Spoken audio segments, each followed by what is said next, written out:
So good afternoon, everyone, and welcome to the second day of the 2021 South Asia meeting on safeguarding of ICH and sustainable development.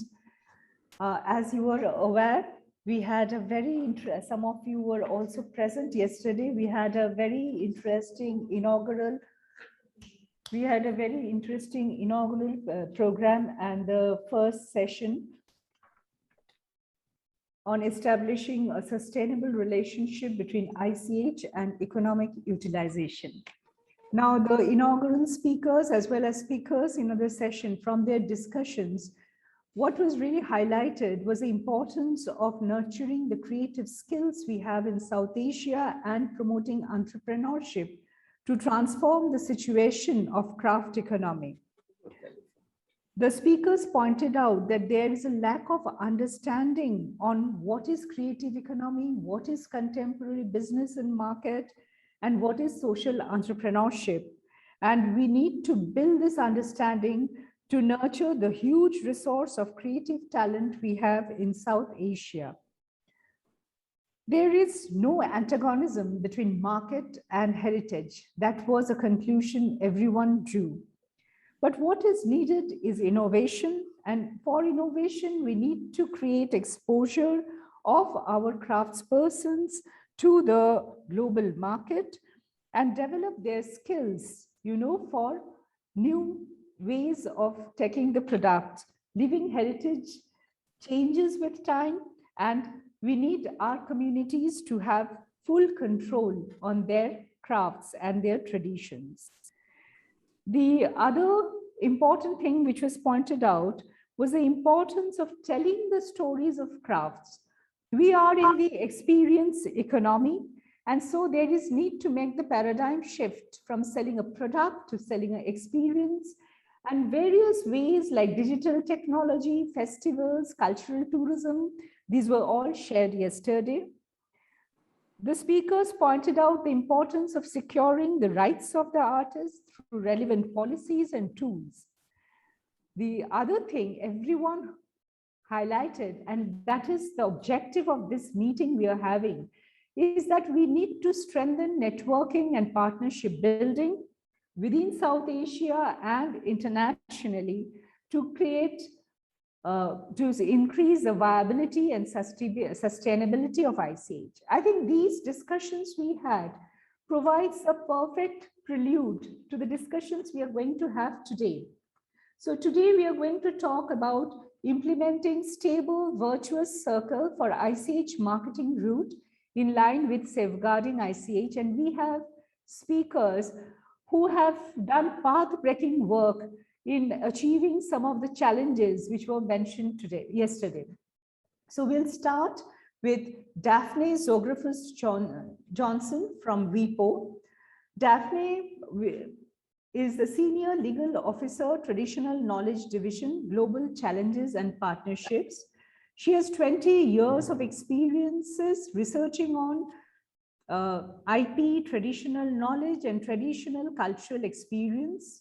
Her profile is there. I'm not going to read out. What Daphne is going to share today is, what are the IP tools which are there for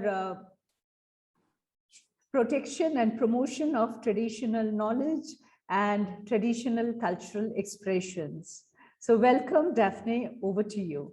Daphne, you are going to share your presentation, right?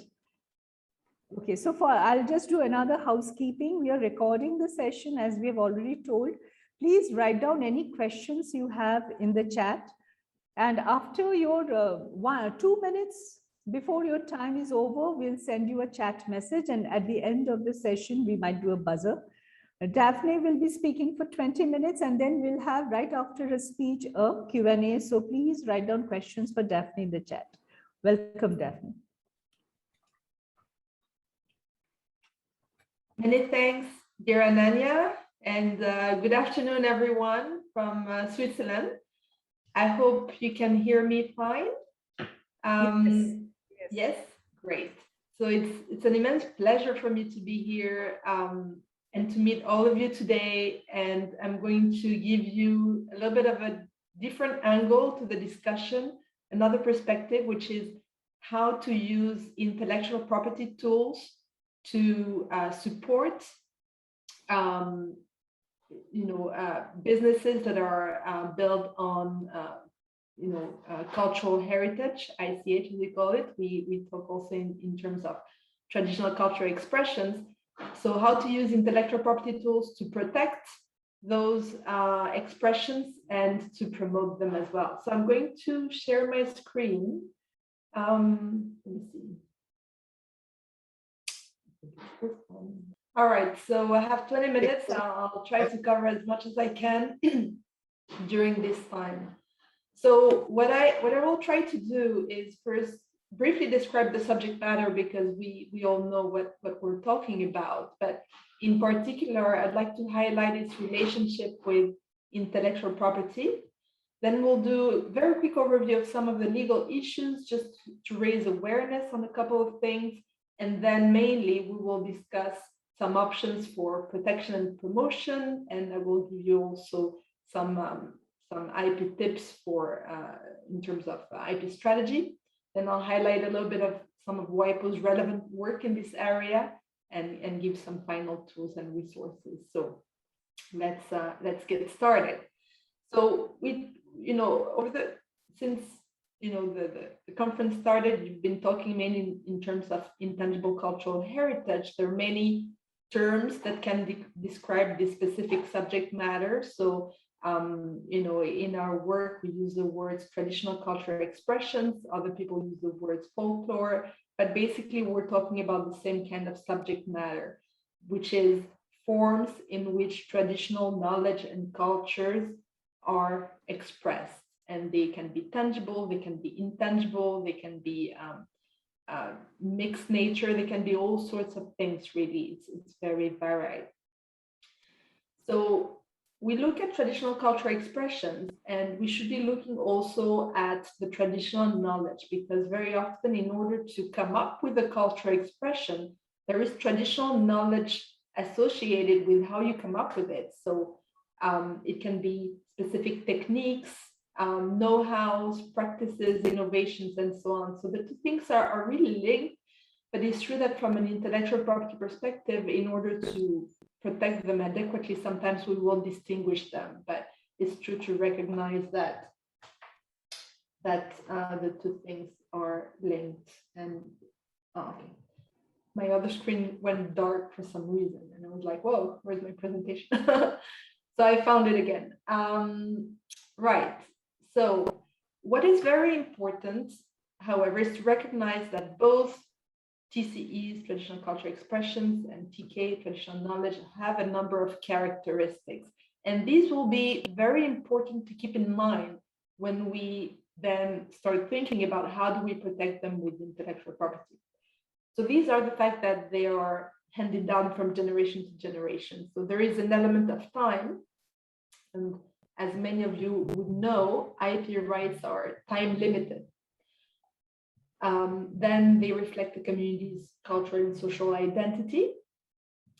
Sometimes we know who makes them, but sometimes they're made by unknown authors. And in order to vest intellectual property rights, we need to know who the author is. So here again, there are some difficulties sometimes. And then finally, they're constantly evolving, developing, and being recreated. So they're very dynamic within the community. Now, for all of these reasons, all these characteristics make that traditional cultural expressions and traditional knowledge are traditional. And because of the fact that they are traditional, that there is this element of time that sometimes we don't know, they belong to a community, but not to a specific author. They've been around for a long time, so sometimes they're not considered as being original or innovative. Because of all these reasons, sometimes intellectual property rights cannot adequately protect them.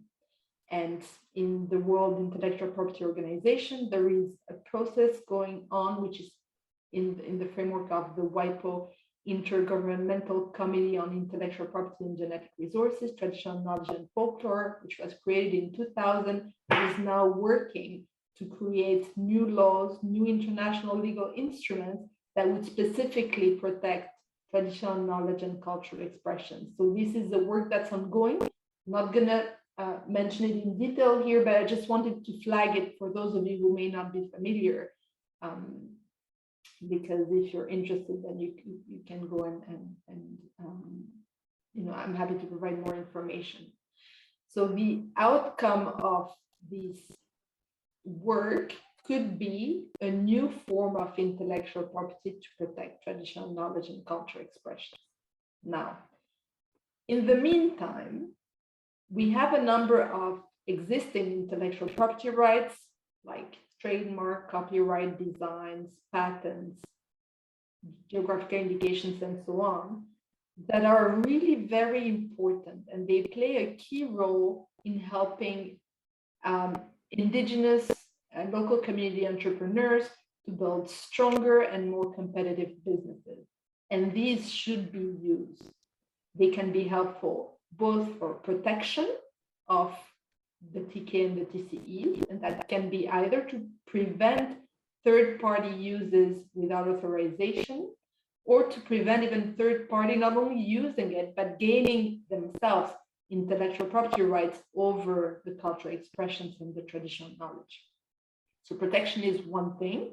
It's very important because a lot of Indigenous peoples and local communities are concerned that, if they promote their cultural heritage too much, then it may be more disseminated and more available to third-party users who may then misappropriate it and use it in ways that may not be appropriate and without benefit sharing and so on. So protection is very important.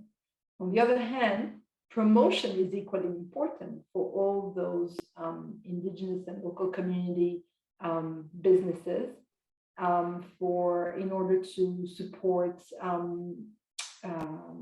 tradition-based creations and innovations.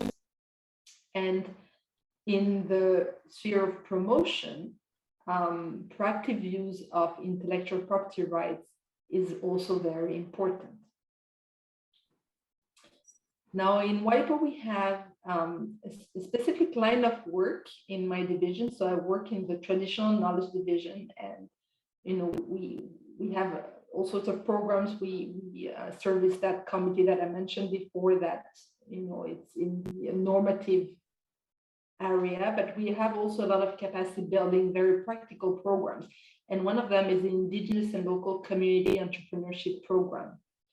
And within that program, we try to create really practical tools for Indigenous businesses and entrepreneurs to help them really to navigate intellectual property rights and be able basically to understand enough about intellectual property so that they can make for themselves an informed decision as to whether they need intellectual property tools or not, and if so, which ones are the right ones for their businesses and their communities and their situations. So we created a number of tools in that respect. I mean, we work closely with a number of communities, specifically also offering training, mentoring, and pro bono legal services. But also we have a number of resources, and some of them are specific tips that they should keep in mind. So I'm going to run you just through some of those tips with some examples, because unfortunately, we don't have a lot of time to go in a lot of detail, but I'm happy to discuss any of these in more detail with anyone. So one of the tips is to protect contemporary traditional cultural expressions with copyrights. So contemporary is important because pre-existing cultural expressions that don't have an originality component won't be, or where we don't know who the author is, you won't be able to protect them with copyright. But when they're contemporary, it means that we know who made them. And if you look at this example, this comes from example from Australia, where the Aboriginal dot style painting is very famous. So the style of the painting cannot be protected by copyright. It's been around for a long time as well. But when we have contemporary Aboriginal artists that do paint in that style, then we know who they are. The works are original because they're not copies of other works, and they can be protected by copyright.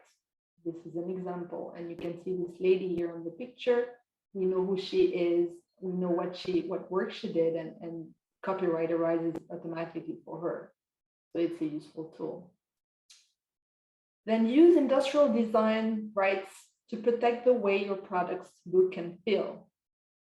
So design protects the aesthetic features of a product, and it can protect two-dimensional or three-dimensional products. And here comes an example from Kyrgyzstan. So in Kyrgyzstan, they have nomadic communities that travel, and they live in yurts, and they go from one place to the other. They unbuild the yurt, they build the yurt again, and so on.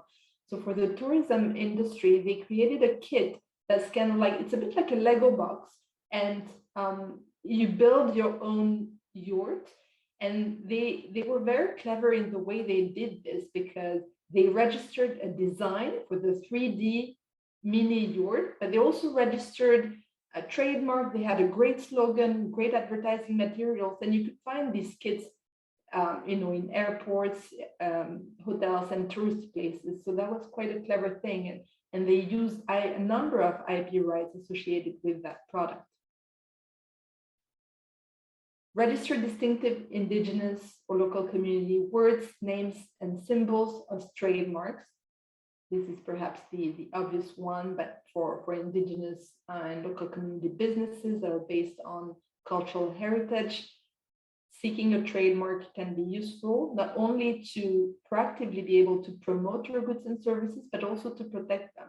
And here's an example from the US, where the Navajo tribe had proactively registered their name, Navajo, with respect to quite a large number of categories of goods and services. So when Urban Outfitter or retailer marketed a line of clothes, like even underwear and alcohol flasks and items that were actually quite offensive for the Navajo to have their name associated with, because they had their own trademark registration, they could oppose these uses by saying, well, it's infringing their trademark, in addition to the fact that it was very offensive. So there were a number of cases around Urban Outfitters and Navajo, and in the end, they managed to settle. But that's a good example. And there are many trademark examples, actually, both in the area of how you can use trademarks to protect yourself, so prevent other parties from using your name, symbol, logo, and so on, but also, market yourself, so promote your goods and services. And similarly to trademarks, we have other distinctive tools that can be used, like collective and certification marks.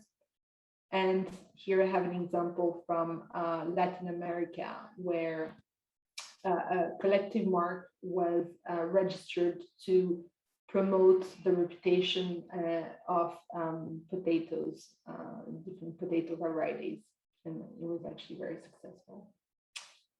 Link goods and services to a place with the geographical indications. So GIs, geographical indications, are another distinctive tool. And when I talk about IP strategy, that's why we have a number of distinctive tools. We have trademarks, collective marks, certification marks, geographical indications, and the IP strategy is to know also which of those is the best for your situation. What's interesting about geographical indications is that you can use the GIs to promote specific qualities of your goods, and sometimes the goods have those qualities because of specific processes, because of the knowledge associated with how you cultivate, how you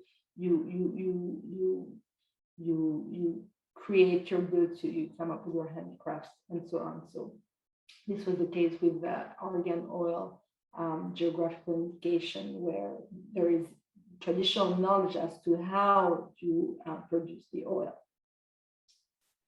And then there are a number of other ones. So protect your innovations based on traditional knowledge. So TK-based innovations can be protected with patents if the inventions are new, if there is a novelty, inventive step, and so on. Keep your traditional knowledge confidential with trade secrets. Be careful who you share information with, and use unfair competition law as a defense mechanism. But unfortunately, I don't have time to go in more details on those. I'm just going to share with you as a final thing this Iep Strategy Checklist, which I think can also be helpful for Indigenous and local communities, entrepreneurs, in order to, by answering this, to figure out what should be the best Iep strategy. So some of the questions that we advise entrepreneurs and communities to think about is, have you developed a product or a process that you consider to be new, innovative, or unique? That could mean perhaps that there would be some interest in registering a patent. Do you create original, creative, and or artistic material? Then this material could be protectable by copyright. Do you rely on features to make the appearance of your product or the packaging of your product attractive? If that's the case, for example, you're using a specific logo or symbol, maybe you should trademark it. Does your business rely on information that, if known by your competitors, will affect your competitive advantage? Perhaps you should take measures to keep that information confidential. Do you use a sign to distinguish your products? Here again, trademarks. Do you rely on outside suppliers and providers, and what should be your relationship with them? You should sort out any intellectual property issues. Do you have a website? Did you register your domain name? Do you make or sell products outside of the country, in which case you may need to register IP rights in more than one market? And do you have employees? And when they create works, then who will own the copyright, for example? So these are some of example of important questions, but obviously there are a lot of other questions to consider. But what I tried to do with this presentation is basically to give you a little bit of an insight as to how can intellectual property help. Sometimes it can seem daunting to want to register IP rights or to protect your IP assets, but it's not that expensive. Sometimes it's not that difficult, especially for communities. If they go with some of the collective rights, they can share the cost. There is help available, and I hope that I gave you some food for thoughts. So with that, I think I'm right on time, I hope. So I'm going to stop sharing my screen now, and I'm happy to share it further and discuss with all of you in the conversation. Thank you, Daphne. That was a very good overview. Now, one question I have for you is, these things WIPO is framing at an international level, right? Now, how are you communicating with the state parties? Because, each of us, we have our own country laws, and we are bounded by the priorities and the mechanisms. So how are you addressing that, if you can share with us? Yes, absolutely. So, well, there are two things to be said. So first, in the normative area, I mentioned, well, intellectual property rights can protect cultural expressions and traditional knowledge to some extent, but there are a number of gaps in that protection. And that's why there's an international committee that is examining how to fill those gaps, if I may say. That's what's happening at the international level. Now, a number of countries and regions have already taken steps at the national level to provide additional protection for cultural expression, additional intellectual property protection for traditional knowledge and cultural expressions. In any case, though, the point I was trying to make is that there are existing intellectual property laws that are, even though they're not perfect, because they were not designed to protect cultural expressions and traditional knowledge, but they can still be useful. And these, to some extent, most countries have copyright, trademark laws, design laws. They have, that are by and large very similar. Obviously, there are national specificities, But I think that the tips I shared could be really applied in any country, because most countries would have these, if I may say, call them conventional or basic IP laws, and really they should be used. They should be used. Yeah, the basic laws are there, but they are not really applied, particularly for what we are talking for the craft sector. And that level of awareness on how to use is often missing. I think that is a challenge. We have a question from Meera. Meera, would you like to ask a question yourself? Yeah, thanks, Ananya. Daphne, that was really a great presentation and very much required. My only concern would be that when we talk of copyrights, especially community copyrights, they have always existed in a different mindset than from a very industrial approach to owning a design. The patents, the trademarks, all of it. It comes from a very it comes from a different system of economic practice altogether. And if we say that a creative sector is evolving, is dependent on the interplay of different practitioners, whether they're designers, markets, producers, artisans themselves, too much protection or this consciousness of that things need to be protected, would it not stifle that? How would we ensure that that creativity, that interplay, that the freedom to explore together can happen in an uninhibited manner? Because there's also a school of thought which says that there is, you can also have copy left instead of being copyright. And if you're copy left, how do you create that social contract by which each creative practitioner is actually acknowledged? No, I mean, I think it's a good point, and it's right to say that when you're looking at creativity within a community, you want to encourage things to be dynamic as well, and not to be stuck in time. But I don't, honestly, I don't see it as a problem, because anyway, like copyright for art, if we're talking about artistic works, copyright arises automatically. So anything you create would have it's copyright, and it doesn't prevent you from creating more. It doesn't make things stuck in time somehow. But I guess what you're talking about is whether it's appropriate for one individual to own copyright on something that is created based on the community's influence, perhaps, or in that framework. But I have to say, some of the IP tools are actually quite appropriate for communal use, because if you want to promote crafts or goods that are tradition-based, you can use intellectual property rights that are collective in nature. So you don't need to register a trademark which is more individualistic to promote that kind of business, but you could use a collective mark, and then everyone in the community can use the mark, and they all benefit from the goodwill, and they generate that goodwill together, and they build that brand reputation. So I think that there are some IP tools that are really quite appropriate in that context.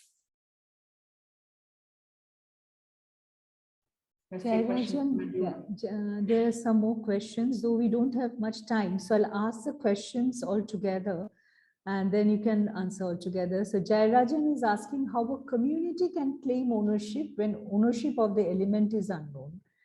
And Rinzin Doji from Bhutan, she is asking that they have a situation where their textile has been reproduced in its entirety by an upholstery.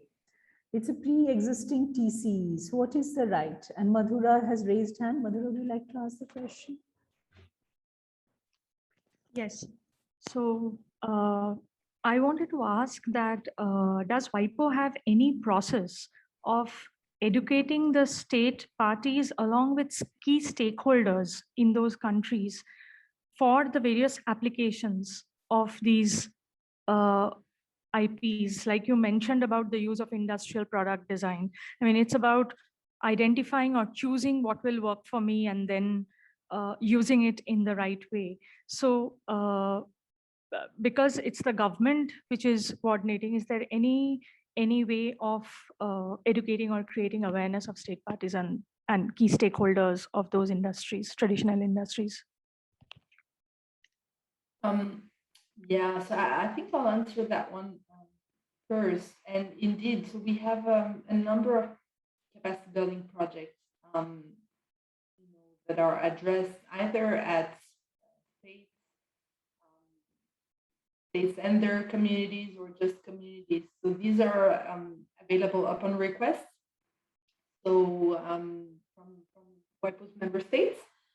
And we also work with communities directly through various programs. So we just have one running now, which is for women entrepreneurs from indigenous peoples and local communities. Like quite a complex program. It's almost a 2-year cycle where we do a training and then we mentor them for the following year on the IP components of their projects or businesses.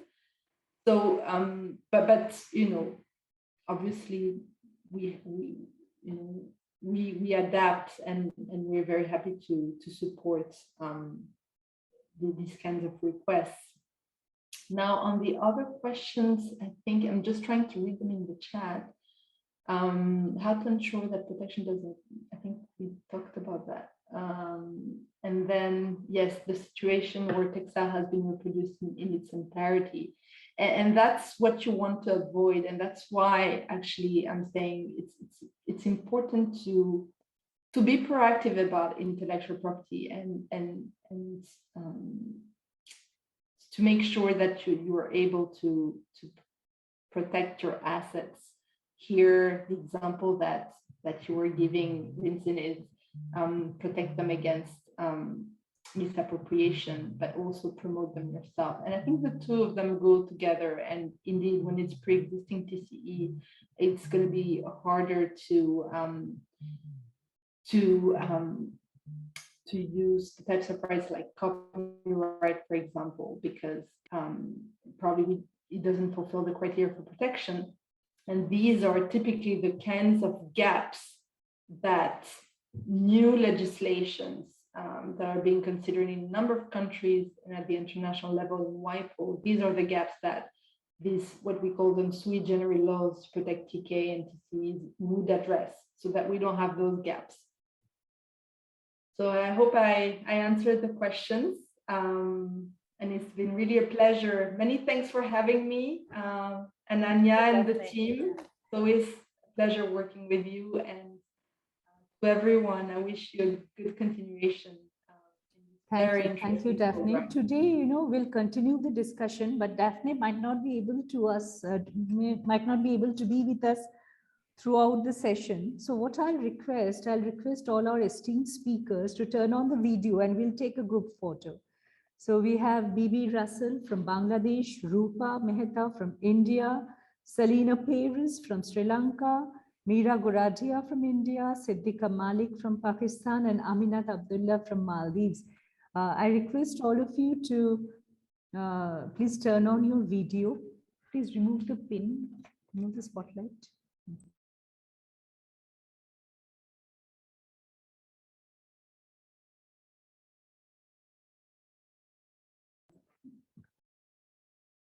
Meera, please turn on your video.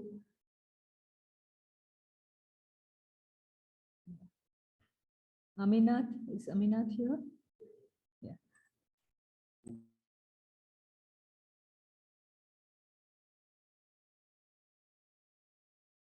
Okay, so I'll count 1, 2, and 3. So let me know if it's done. Thank you everyone, and thank you, Daphne. So our first speaker, please show the bio. Our first speaker in the panel today is Bibi Russell, who is known for her path-breaking work. She had founded the Fashion for Development, and she has won several prestigious awards and accolades for her work. She's a UNESCO Artist for Peace, UNESCO Special Envoy Designer for Development, UNAIDS Goodwill Ambassador, board member of the Universal Forum of Cultures Foundation, etc. So what she has done, her motto is save the craft people and revive their dream. So she's used her talent, for development of very poor producer class from Bangladesh and given them a new role and fulfillment to model and design and art. And her work with Gamcha, which is, the traditional towel, cotton towel we use in Bengal and Bangladesh, is phenomenal. So you have her resume here. Baby, I understand you don't have a presentation. So let's hear from you about some of the issues we are discussing today and which you have really done, how to take forward our crafts communities to the international global market. Over to you. Thank you very much, Ananda. And I'm very sorry I don't have presentation. The reason is, we had a lockdown for a long time and it's just open now. And, I'm all the time online because I worked in many countries, Southeast Asia, Central Asia, Latin America. So I'm always telling the craftspeople how to survive after this pandemic. So I'm very sorry, but I will speak. And I'm so happy that you are doing a discussion in such an important issue, which is very close to my heart, but I'm sure everyone who loves crafts and who want to revive crafts, it's one of the most important. First of all, I would like to talk about fashion for development. I know India has taken, I have worked in West Bengal, Northeast, and of course, many years in Rajasthan and Telangana. So I want to explain why, afterward I will come, how did I do it? I'm still not even first step on the ladder. But Fashion for Development, it started, I'm so happy that UNESCO is part of this sponsor, ICCAP and banglanato.com. I'm very lucky to be supported from my first work till today is supported by UNESCO because my work is related with development. And any country is education and health is the backbone. So through giving the craftspeople work, instead of putting their hand, I'm showing the world they have magical fingers. And the education, you would be so surprised. Every country I work, I make sure the next generation of craftspeople, they're educated. Educated means basic education. They know how to read and write the order, and they are not handcuffed to the middleman, which is destroying the craft. So it started with UNESCO, Fashion for Development, and I'm so lucky. First two person who believed on me, both of them Spanish. First is Federico Mayor, who was 12 years Director General of UNESCO and Queen of Spain. And since then, 96, UNESCO is supporting all my work because it's related with education and health and empowering the woman. And I'm glad, Ananda, you spoke about Gamcha. It's not only Bengal, every part of India there is Gamcha. I worked in like Cambodia, Vietnam, they have Gamchas too. Why I started with Gamcha, I just want to tell you, actually, I studied fashion. I'm a graduated fashion designer, but I'm from Bengal. And Bengal has the wonderful history of making handmade fabrics. We have a piece of muslin, which 1 meter could go into a matchbox. And since my childhood, I saw the beauty which lies on poverty, because the Gamcha weavers, Lungi weavers made me have my dream, because it's so important to have your dream. So when I came back, because my organization, though I'm supported by many, but I'm, with all the respect with NGO and all this, I'm not funded by, I didn't have time. I did it, whatever I earned, I put it into my work. So I saw the gamcha was, people are using those towel or gamcha is making with synthetic. I have never used any synthetic fabric. I use natural fabric.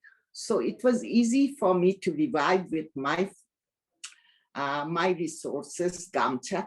And you know that still today, gamcha is my biggest sell. What I did during this pandemic, it was very, very difficult with the craftspeople.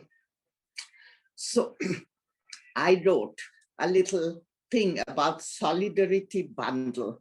Inside I made, you know, like in this situation, you go around, you don't want to use all this leather and synthetic bags. I make like tote bags, a chola bag, different bags. Inside I put a scarf. I put made some mask, which is all international rules and regulation.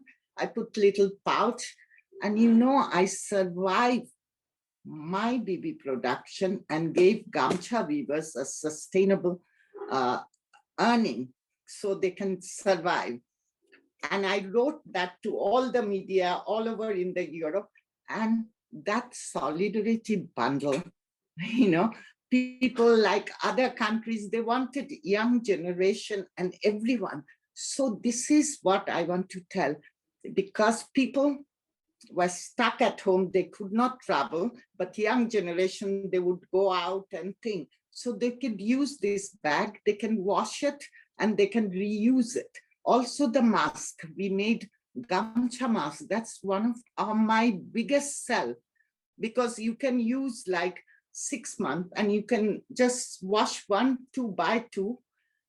Another thing, Ananna, I want to tell you that though I studied abroad, maybe I'm a fellow from London Art University, I have recognition from UNESCO, and I have my final year work are in British Archive, but I realize our part of the world, you know, why craftsmen people are not getting sustainable income, because, you know, people are making things which is a very high price or in the street. I came back and I do middle market, breadth line, which people can afford to buy it, especially the young generation, and using, I have never changed traditional way of weaving because it's such a beautiful, but what I have done, diversified.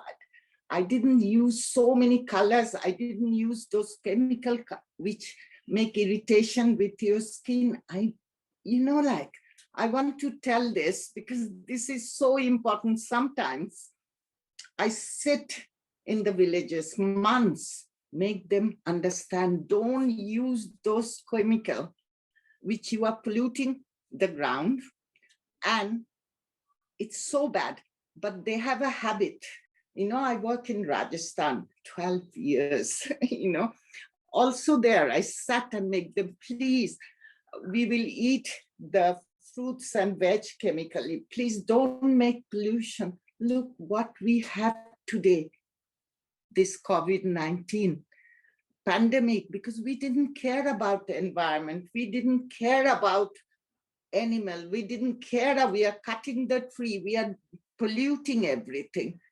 So it's not a pandemic it's in developing country, underdeveloping, it's in everywhere, showing with the fingers that how inhuman we become. We didn't care. But, you know, but pandemic also taught us to value things.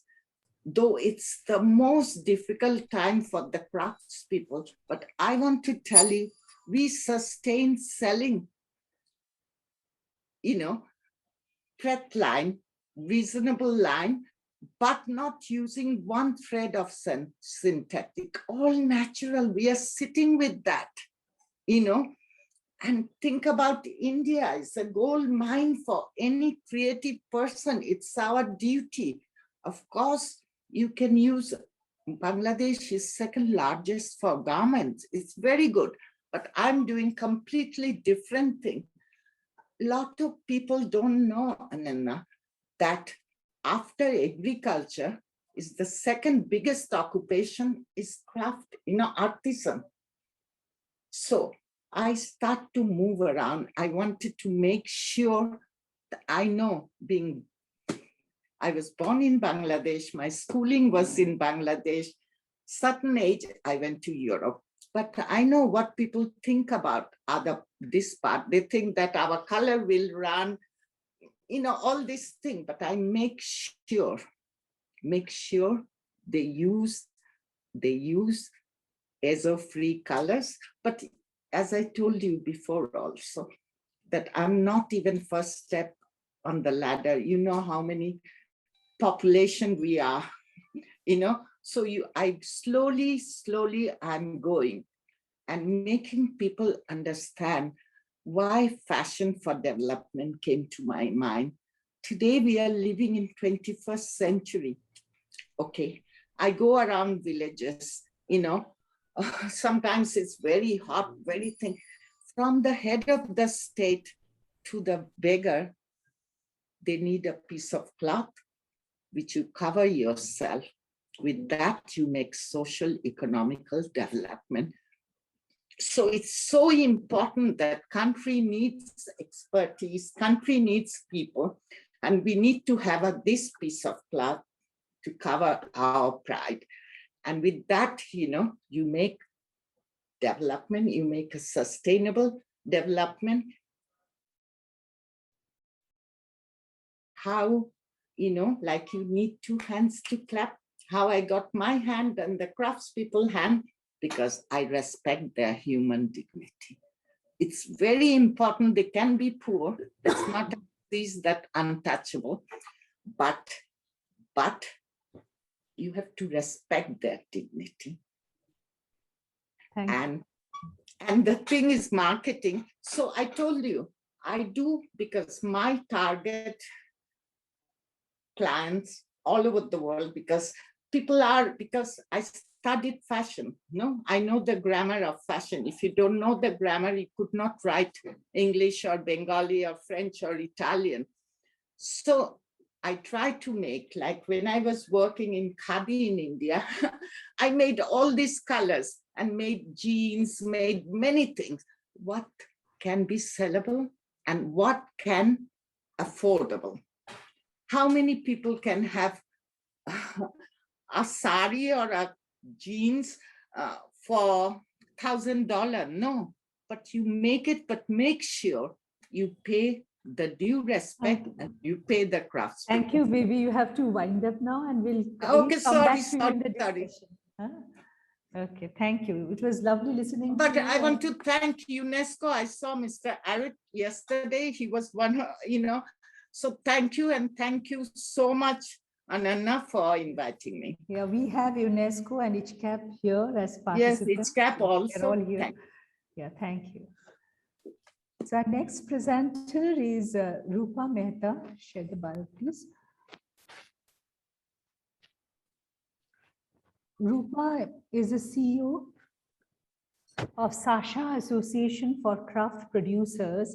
And today she's going to be sharing the experience of, as a president of World Fair Trade Organization, how they're working to ensure the rights of the artists and in the global market. SASHA has been doing pioneering work in taking crafts from all across India to national and international market. It's my pleasure to invite Roopa. Roopa, shall we show your presentation or? Okay, we will be showing. Remove the spotlight.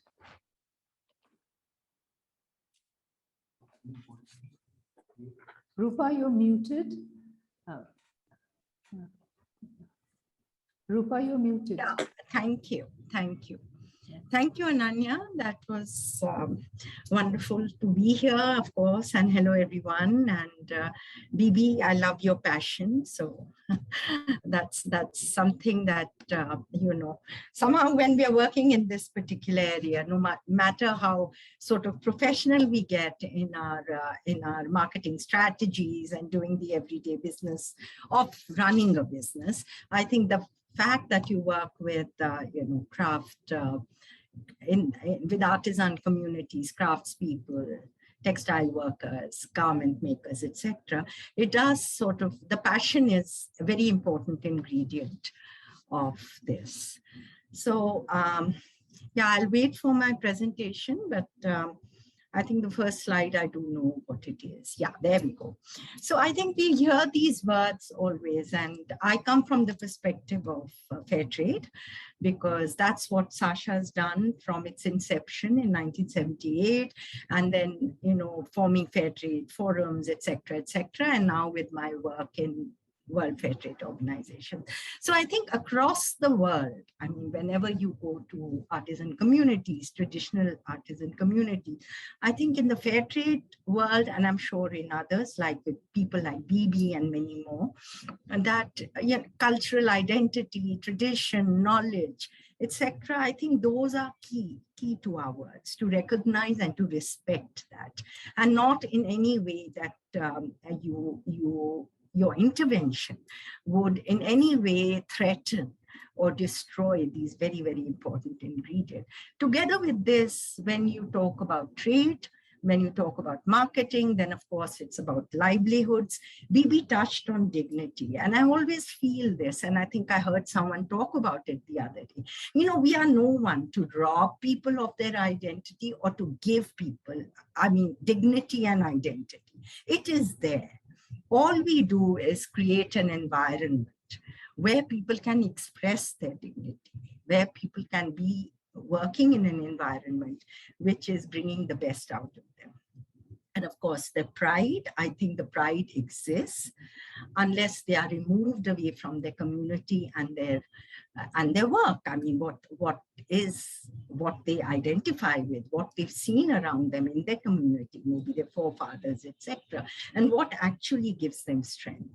And then, of course, now we come to, we do talk about agency, because you do talk about how can you be an enabler? How can you be in a catalyst, if you like, in bringing that strength, in bringing that dignity, bringing that pride, and the capability to have a dignified and sustainable livelihoods, etc. So I think when we look at current status, and if you look around, and I know there are others here, Meera and you know, others who've also done a lot of work in this area, and particularly in the past 2 years with COVID, etc. But what we see more and more is that, you know, the struggle is there. Maybe not with all the artisans, not in every community, but there are enough. The numbers are huge. And very often, even what livelihoods they can get other than, you know, being involved in some government program to do, you know, rural employment scheme or the other. And of course, you also see them as vulnerable, because the minute what is supporting them, whether it's in the market, in sort of getting them markets, or the occasional customer, etc., if any of that shifts, the vulnerability and the marginalization of that community, I mean, it comes to the fore. And we've also seen that, you know, what happens. It's either that you take, whenever harvesting, etc., you go and you turn to farm labor, or the worst case scenario, when you migrate to the cities. I think I'll move on to the next slide, please. Yeah, thank you. But the recognition, what is informing our work, again, to go back to what I started with, is that the recognition that there is that knowledge, there are the skills, there's the techniques, and they have their you know, historical designs, and, you know, everything which is there embedded in their memory. Like now, when we worked with the women who've done traditionally, who did Kantha, the mothers and grandmothers. I mean, our intervention was that we went in there and we got them to bring out their oldest pieces. And it was so effortless. I mean, I remember going there and telling them, okay, just do a directory of Paisleys. And it flowed out. It flowed out so naturally. After the initial embarrassment saying, Kare, who's going to buy this? This is old and had it.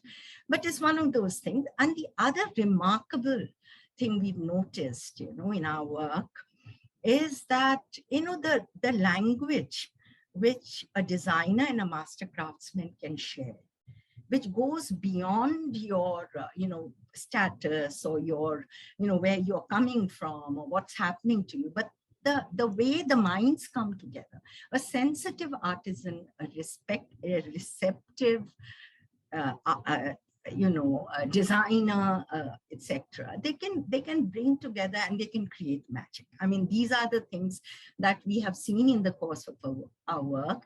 When you brought to the work fair trade values. Now, fair trade values are not something which hang on, in some very, very special space, but it is something that, all of us who are working in this area and who are gathered here today, we do bring it into our work. And it's also because the capability which people have to respond to changing demands, to changing trends, etc. If they are engaged in the process, the kind of magic that comes out of it is at another level. Okay, I'll move on. Yeah. And then, as I think Bibi also mentioned this, and of course there is that question of chemical dyes, etc., with textiles, and which all of us are addressing, azo-free or natural dyes, etc., just to make sure, and effluent treatment, we are doing all of that, I think, in most cases. But what we've seen is that the traditional production processes, if we look closely at them, they are really gentle on the environment. And the other thing, if you were to make, you look at the whole process, the marketing process, the creation, the production, the enabling, the marketing, etc. When you look at it, you also see that in this particular area of work, the investment that's called for, because all that, and I've heard this term from Meera earlier, she brought it when we were talking, was the cultural capital. What do the artisans bring there? They bring their cultural capital, and which is huge. And then the tools are simple, you don't need elaborate working spaces, etc. So with that, to start the process, to create that value chain, which doesn't, and here again, I say, I think sometimes we can be patronizing, but the reality of it is you create a business model where every player has their own role and contribution. Without one, the other can't work. And in fact, you mutually support each other. Livelihoods are created for everyone who is in that value chain. So can we move on, please? Yeah. But of course, I think one of the biggest challenges, and I mean, others here again in the panel would also agree with me, is the push and pull of the market forces, that there is so much of, say, unreal competition which is created. And that, whether it is like, I think we heard this earlier from Daphne, where your traditional designs or your traditional motifs are moved away and recreated in a way where there is going to be huge production, where that preciousness of it is lost, where the source of it is taken away. So that is huge. And, so that's why I feel is one of the greatest challenges. And we've, just recently we've had a huge debate in India about, a designer's role in it or a business role in it, in how this can impact a particular community and their well-being, if you like. So the other thing, of course, was the assured income. To get assured income. That again is a challenge, to have the resources to reduce vulnerability. And this again, I think what became very important again in fair trade, in any caring intervention, in any caring working together, we all recognize that designs have to evolve. You don't take away the essential, but designs will evolve. I mean, crafts always evolved as tastes around in the community, needs change, and that process continues. But I think that can go on. I mean, the decorative to utility, whatever. But you keep certain things intact, and you keep the story intact. You keep the technique intact. You may say, okay, I must improve the process. I must improve the tool to take the tedium out of the work. So how people work and what tools they use. It shouldn't be that a person who carves something out of stone is spending half their time just chipping away to get a basic shape from which then they can start carving. So, those kind of interventions are always there. And then the challenges, of course, I think one of the things is that which most tech artisan communities face is Bibi brought in the question of the middleman, and that's a reality. And they have, of course, their uses in a situation, but the intervention can be far more, productive, if you like. That everyone in the chain is being paid fairly, is being recognized for what they bring in, and from there the bridges can be made. And I think in our work, we've seen that there is potential for a local market within the village or the community itself. There is and communities appreciate that when they see something new is being made out of, like Bibi mentioned, making little satchels or bags or whatever, and those can be sold within the community. And then there's, of course, the national market, and the most challenging is enabling the artisans to reach the global market sustainably. I think that is where fair trade plays a big role. And here again, I think before I close this and move on to the World Fair Trade Organization, is that I think what we've seen in the past is the homogeneity. The homogeneity which becomes that you can't identify the source from where it came. And that's why I think all of us recognize that, because with globalization and what we saw just now with urban outfitters, that situation, like you can pick up anything from anywhere. And even for artisans, a designer can come pick up something from Latin America, one of the indigenous communities from there, come in here and ask, a weaver to produce it. So that kind of thing is also a danger, and it is a challenge. So that is something that, and it's beyond copyright, or, because copyright has its own set of issues with it, but it's beyond. It's just that how are we going to, what are the efforts that can be made to understand that handmade cultural Roopa, items. I'm sorry, you'll have to know wind up. No, I'll wind up. Now I'm so sorry. I know I won't carry, just move to my last two. I think I'll skip WFTO. Okay. I'll skip the next three. Yeah. I'd never, okay, these are the values, and my presentation, if anybody's interested, I can always share this with people. We'll have a discussion round so you can, share those points. Yeah, I can do that. Yeah, if it interests people, if they want to know what's going on. So let's move to the next. It's okay. We've got our 10 values. This is what WFTO has done with social enterprises that fully practice fair trade, and most of these artisans, most of these members are working with artisan communities. Let's move on.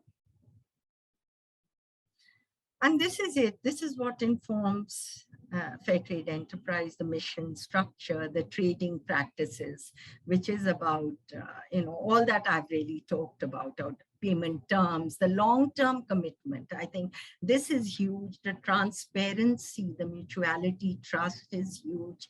And of course, human rights conditions like child labor, no discrimination, etc. Yeah, and we're working with refugees as well. Yeah, we can move on. Okay, I think this is what we've seen, that, even a business model of this nature, which is respecting people, planet, etc. Even then, you can see that how they've survived.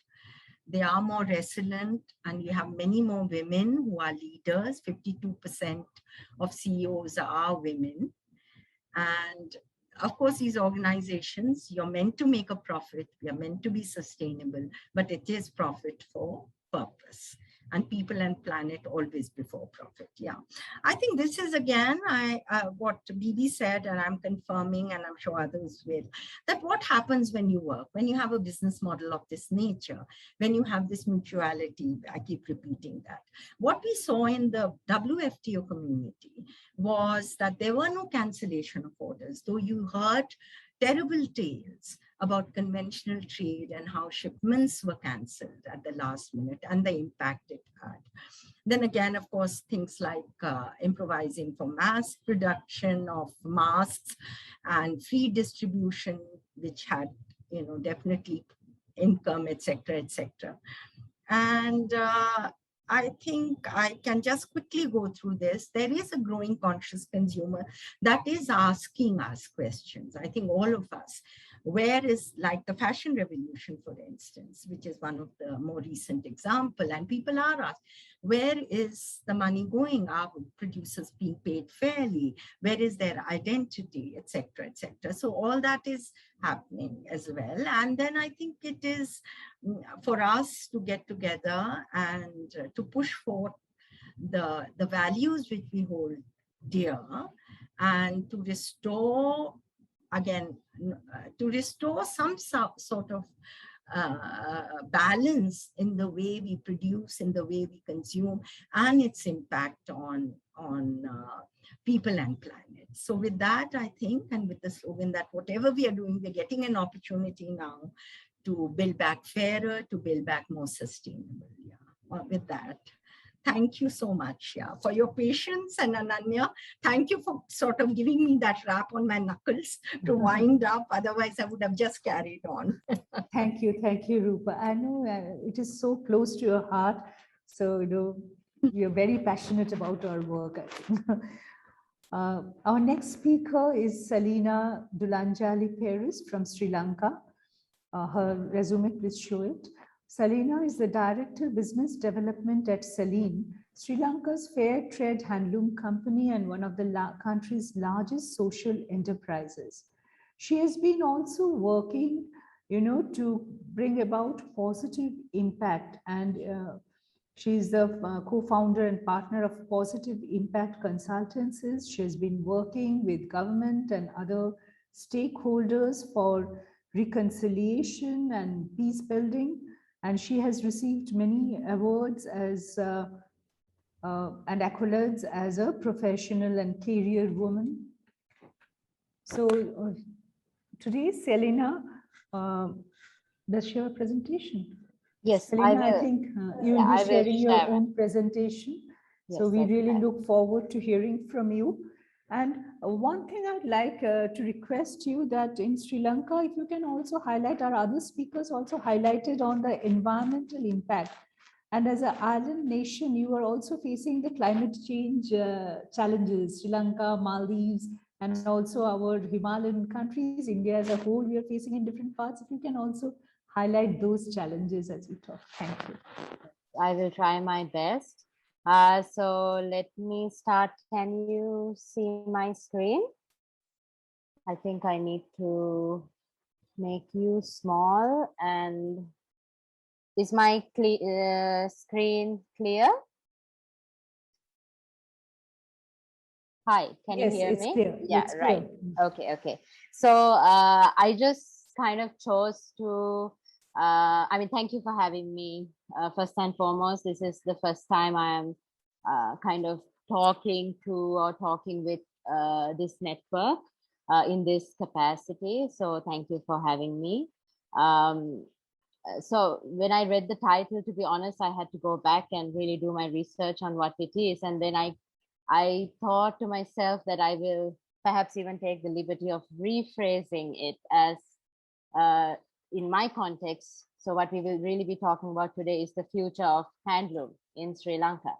So I'm not going to go into great depth, but it's important to understand that we have a 2,500-year history for handloom in Sri Lanka. And when you say handloom, there's such a lot of pride and there's such a lot of patriotism and heritage that is attached to this word among Sri Lankans.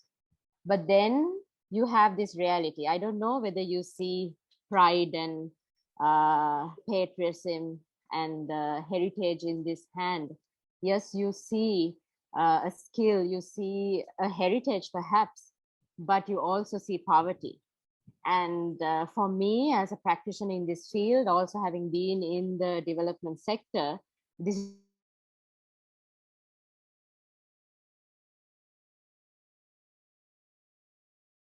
not taking the active steps to alleviate the it says my internet, Aranyak, you can hear me, right? I can hear you. Huh? Yeah. So if we are not taking the steps to really alleviate the living conditions and of the people who are working with us, if you're not really looking at dignity, giving them dignity, I think there is a huge problem. And I think in the Sri Lankan context, that is very much the case. So today you see an industry that is really facing decline for many reasons. Some among what I already spoke to you about, but really the labor force is aging. We don't have the necessary skills and expertise. There's uncompetitive market prices simply because there's outdated designs and products in the market. And there's largely a lack of innovation and technology integration in the craft. And for me, the core issue is that Sri Lankan handlooms, we've always looked, and I'm also looking at myself, right? We are a 30-year industry and I'm the second generation lead. I will talk more about my company later, but we're critically analyzing the work also that we've done. We've always looked at handlooms as a means to an end. You know, we create value-added products. So there'll be the cushion covers, the toys, like we create toys, for instance, but we have never as an industry focused on handloom technique. So almost the handloom renaissance in Sri Lanka has never happened. Whatever innovation there has been in terms of color, but not in terms of technique. And what has happened over the years is that this intrinsic value of the textile, the technique, has really, really diminished to a point where a power loom can easily take over. So now come COVID, and we see that, I'm just trying to see, okay, I did have another slide on that. So comes COVID, and I mean, the handloom industry is in dire straits because we are linked to the tourism sector. It's seen as, you know, providing to hotels, providing to little souvenirs. Only a very few private sector people export handloom, and even that very much value added. And the industry has completely crashed. Like our retail shops are, I mean, completely crashing. And the informal nature of which the handloom industry is largely within has caused huge problems for the artisans because they finally have no social security. There is no social protection net for them. So this is where I like to hone in and really start my presentation in that sense, to say, like, we are now at crossroads, and being the catalyst of this industry in Sri Lanka, I do not believe the government will have the necessary foresight to do the changes that is needed for this industry. We, the private sector, there are several organizations who really need to take a very, very calculated strategic step if we are looking not just at growth, but even at survival. So I'll tell you very, very fast because I also tend to get carried away with this model. So Selyn, it was named after me. My mother founded the company, and we are the only fair trade guaranteed handloom enterprise in the country. We are a part of the WFTO. Hi, Roopa. And my mother really was a strong believer that we have to empower women through a sustainable business model. And it is only through that very sustainable model that we will lead to social change in our country. Well, in the craft sector to start with. And today our model really, we have close to 1,000 artisans, not just in the handloom sector, in the cut and sew operations, in various other sectors, also in the larger craft industry who are a part of our network. And I'm not going to get into this so much, but really our main target group are the women who fall out of the very prominent garment industry in Sri Lanka. They leave the garment industry because they have to get married, then they have children, and then they really have no opportunity to work with these cultural stereotypes and jealous husbands and all of that, right? So what we are really trying in essence to do is to give them access to work and the skills to stay at work, because we strongly believe that women need flexibility if they are to work.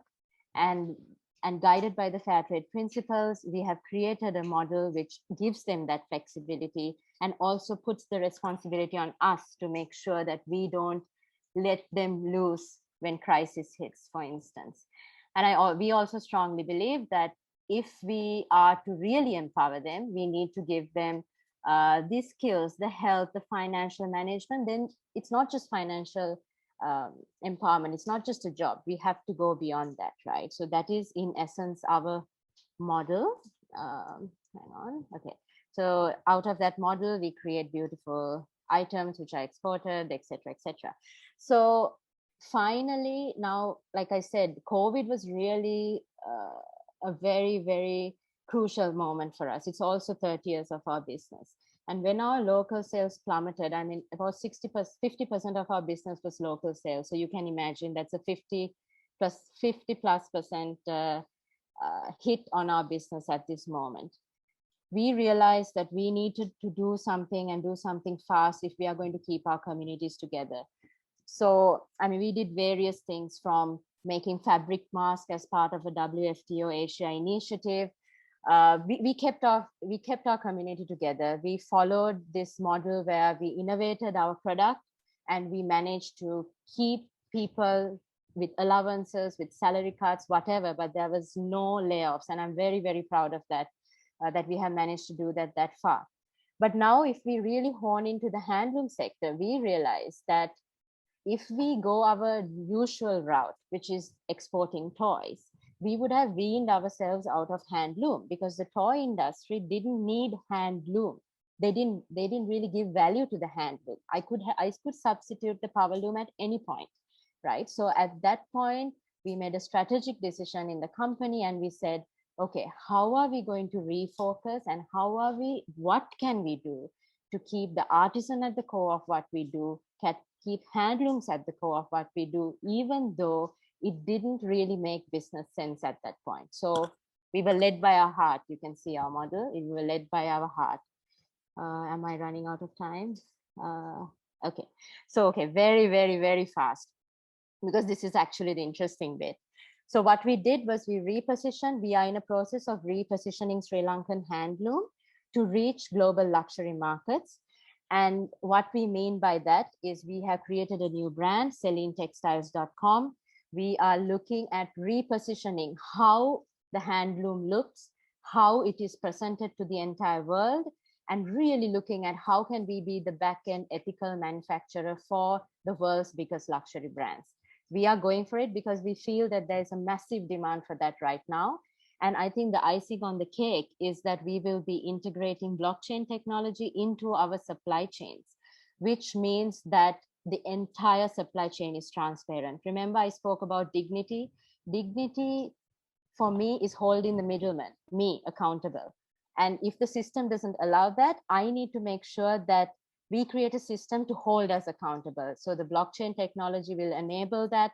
So finally, what we are trying to do is a premium quality product with lower quantity orders which is what our handloom industry can handle, and sell it for a higher value. If I can take my $4 USD, I'm done. Give me a second. $4 USD fabric and sell it for $20, the premium will go to my artisan, and thereby we catalyze the industry to really value what we are doing, right? So I'm done now. I think this is looking ahead. This is what our industry needs and we can do, right? I'm not looking for government, anyone to subsidize or for partnering, yes, but we need to invest in the ecosystem. We can't just only focus on the artisan. There is a designer, there's a merchandiser, there is a HR person out there who needs to enable this. And finally, the mindset has to change. We can't be just the artisan has to be part of the creation.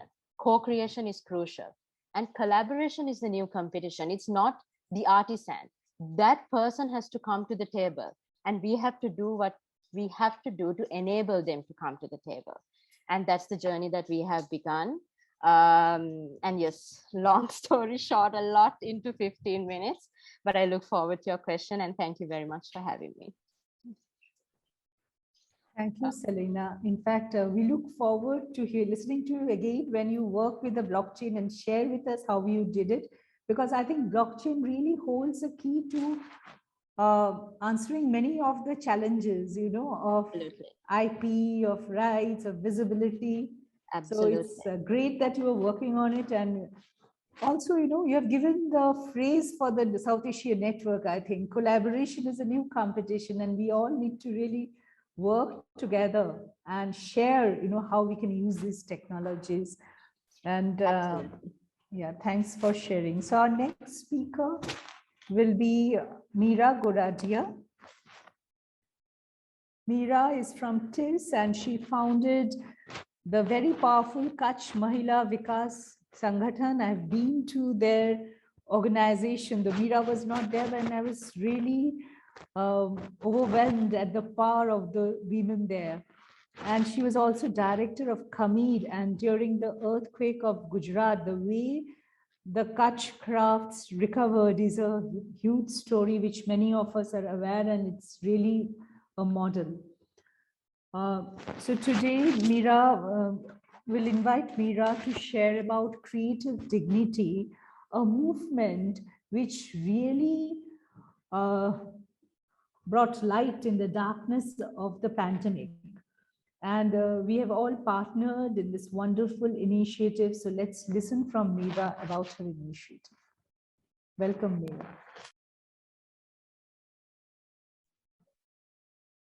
Thank you so much, Ananya. And I just feel that Selyna's presentation is really a good segue into what I'm going to present. Because while I have worked in the sector for the last 30 years and have actually seen how, you know, when one just creates the conditions, artisans just are able to pick it up and run on their own steam. But that truth got further validated in 2020 when we were able to all come together in this collaborative called Creative Dignity, which I'm going to talk about today. So I'll just share screen right now, just a second.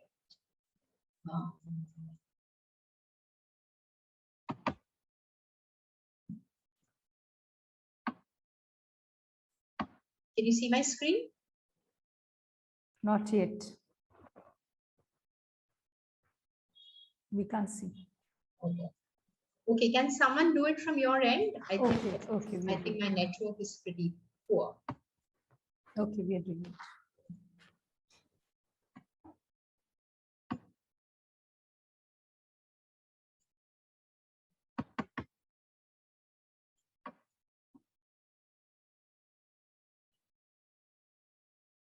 Yeah. Meera, please tell next when you want us to move. Yeah, sorry, one sec. I can't see anything. Just a minute. Yeah, okay. Have you uploaded it? Yes, yes. Yeah. Okay, great. Okay, so just very briefly, that I think when the pandemic hit, and as everybody has said that, you know, it had such an unprecedented impact. Just one sec. I'm not able to see the screen.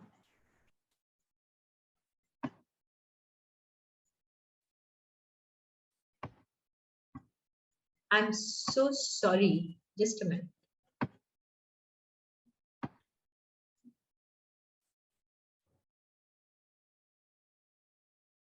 We can all see.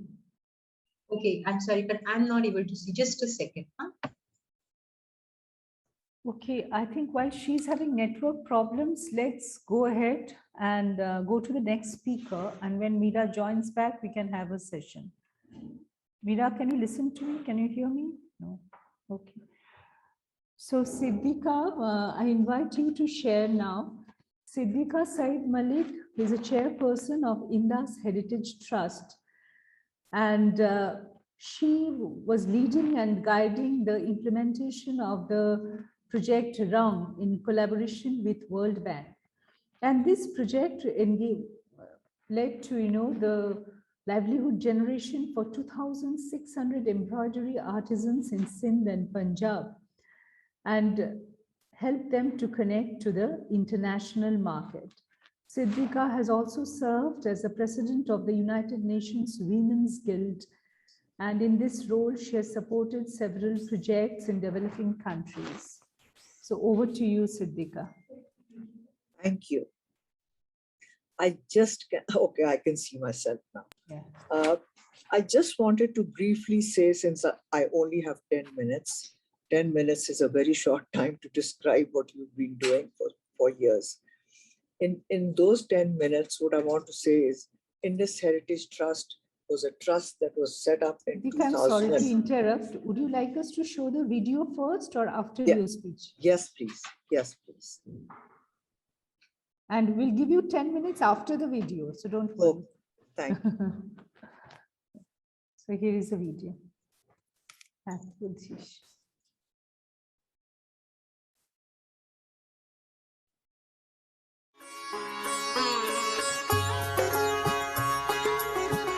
Pakistan, we call it Artistan, the land of artisans.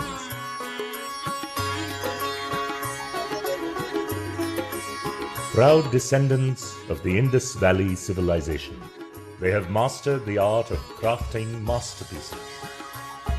Men or women, younger or older, they have the power to turn raw materials into the finest creations.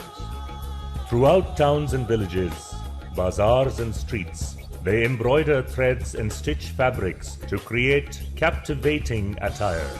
From embroidering more than 73 types of stitches to sprinkling every perceivable color on one of the most colorful fabrics called chunri, weaving carpets to embellishing rallis, theirs is a world of rang, which is color and diversity. And the thread of their skill runs through generations and centuries. जिन्हें ऐसा होश संभाले छोटे-छोटे हाथ से वडे थे वाले में भी बुजुर्गां जेरे वडन ओ ही चीज क्या नहन वाल जिवें छोटा भी वडे थीने उन को शौक थींदा है कि ए काम थींदा पे ऐसा करूं ये शौक नाल करने सब पता चलदा गए कि ए काम थींदा पे इंदे पैसे मिलदन कि ए असा हुनर लैक थी वे रोजी लैक थी वे सु. However, it has come to the point where the threads are breaking and the passion for their art is diminishing at the hands of financial hardships. Today, 74% of artisan families do not want their next generation to continue the tradition, while only 1% believe their children have an interest in following in their footsteps, simply because they cannot access markets directly and remain at the mercy of middlemen. Their designs are outdated, therefore the products are less marketable. They lack access to credit for purchasing even basic raw materials. Handmade products are underrated by the people. असां काम करने असां को 15-20 साल थी गए काम करण पे आए असां जेरी मासी दा काम चेने आए ओसा को 4 जोड़े 8 जोड़े दे गई और वाल ना पैसे दे मणाई काम चा दे चली गई असां उनके पीछे भजदे रह गयो से असां उनको छोड़ दी ता वाल बई जा दे पहुंच गयो से असां उडू काम चाहता ऊ सारे नाल इवें कीता मतलब एक बनावण वाले ने अखी अंधा थी आंखड़न का पैसे सा को कशा नहीं मिलदे. Being at the forefront in the efforts for reviving the arts and crafts sector of Pakistan, Indus Heritage Trust IHT, took the initiative to support our artisans, to create products for national and international markets, to become entrepreneurs, and to be the masters of their own destiny. IHT uses innovative approaches to support grassroots level artisans, a strategy that was found to be well aligned with the World Bank's goals of ending extreme poverty and promoting shared prosperity. With financial assistance from the Japan Social Development Fund through the World Bank, IHT took on the challenge by launching Project Rang for developing artisanal livelihoods in rural Pakistan. The Rang project endeavors to revitalize artisans' livelihoods in 170 villages of 10 districts in Sindh and southern Punjab that were devastated by floods in 2010 and 2011. Following the baseline study to gather information about socio-economic conditions and technical skills of artisans and identify constraints in their product development and marketing, artisans were shortlisted through a well-articulated procedure to form a graduating system culminating in the creation of cluster enterprises to be owned and operated by artisans themselves and facilitated by provincial coordinators of the project. The Rang project was conceived by the Indus Heritage Trust and is supported by the Japan Social Development Fund through the World Bank. The grant is given through the World Bank. And the uniqueness of the project lies that many interventions had been done before, but the plight of the artisans remains the same. So therefore, Indus Heritage Trust conceived it as a business model more than a development model. In the business model, they are now teaching their artisans how to become business people by saving the indigenous stitches, making beautiful products with those stitches and more marketable products so that they can focus not only in Pakistan and the region but to the world. Rang project rests on 4 pillars: cluster development and capacity building, artisan cluster investment fund, trade facilitation and support services, monitoring and evaluation, and knowledge dissemination. Today, our artisans who have been through this whole process are all set to stun the world with their craft and mastery. Their top-of-the-line Virasat and Virsa product lines are about to change the world's perception of Pakistani art and craft. Their Rangeen products will introduce the Pakistani art lovers to a previously undiscovered face of their own artisans.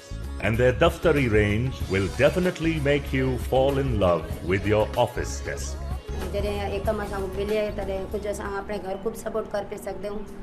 असारा यो इरादा है तो यो कम अगते वधे अगते लाए बस को यो कम मिले असारे गोठ जी यो कम दी वध जरूरत है असारा यो इरादा है तो आइंदा भी असा यो कम करंदे रहूं असा को यो कम मिले असा अपनी खुशी नाल यो कम करें. Project Rang is an expression of our belief in the hands that have the ability to create masterpieces. We want these hands to be the masters of their own destiny. We want these hands to be the flag bearers of Made in Pakistan all across the world. And they will, simply because we believe in the hands of our artisans. We believe in Artistan and we believe in Pakistan.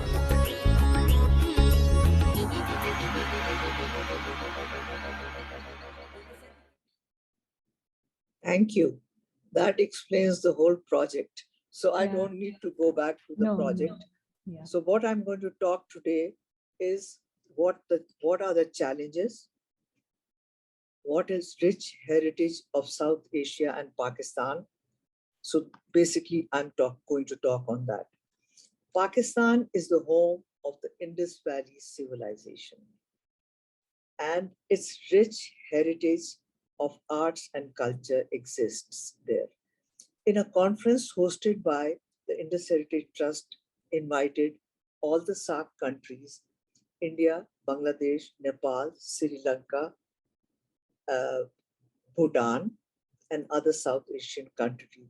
And they unanimously agreed that in saying that the embroideries from Pakistan were the richest in Southeast Asia.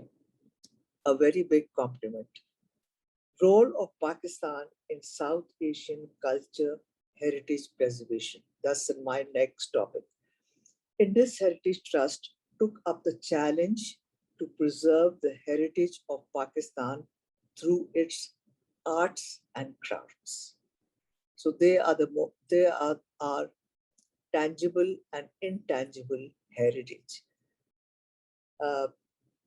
How IST is contributing towards culture heritage is after mapping out of 4 provinces of Pakistan with their distinct heritage and culture tradition, the Indus Heritage Trust has selected 10 districts with rich heritage of embroideries, 5 districts in South Punjab, and 5 districts of North Sindh.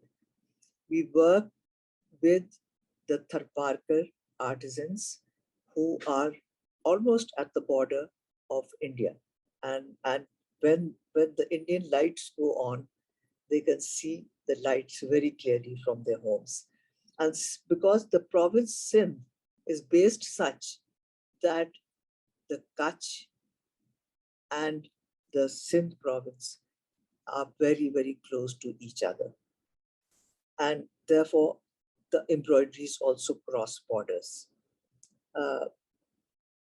So we have the challenges that we have are creating value for handmade products.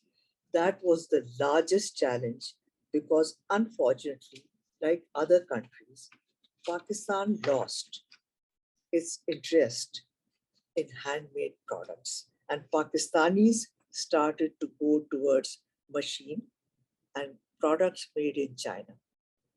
And therefore, they never paid attention to what their own heritage was and why were they losing it and why did they lose interest in it. The result of that was that the societies just gave up their work. The second challenge was that these societies are very conservative and the women are still not allowed to go out freely. It's changing and it will keep changing. But Indus Heritage Trust, therefore, created communities close to their homes so that they do not have a challenge to sit in a rickshaw or a bus and go far away, which would be very difficult for them. We empowered them by making them get their identity cards through which they vote also and which are recognized. We created a special product for them so that when they are being paid through that special product, it is only the woman that gets what she deserves and what she has worked for. And there is no middleman, husband, or anybody else involved in it. So she is being paid directly through that app. And they are very happy about it because they get the money in their hands and they know where to spend it, whether it is their children's education or is it putting money back into their craft and being custodians of their own money, which is very, very important for a woman to be empowered. Women are not interested in traditional works. This was our challenge. Due to poor returns, they were controlled by middlemen who would give them work, come collect the work, sometimes not pay them, and sometimes pay them very low, very small wages. So I asked her, what a woman, I said, when you embroider a shawl or a shirt or whatever and sell it to the market, how much does it, what is the income it gives you? And she said, Baji, buying a bottle of shampoo. So that's where they were. And today they stand at a position where they are empowered and have their own money through their own beautiful work. They I had to explain to them, you are not factory workers. You are artists in your own right. Your creations are creations that the world will recognize. And the first time, so the next challenge is that their generation didn't want to work. So we had to bring them back and make them interested in their culture and heritage that existed for their grandmothers, great-grandmothers, and beyond that. So these were the challenges we faced. Then the biggest challenge is the political barriers are a hindrance to promoting regional collaboration. They are a big hindrance. Because of political relationships, these beautiful collaborations don't really get the best that they should. And that, I think, is a hindrance that this forum should take up as a challenge and somehow separate the political aspect of each country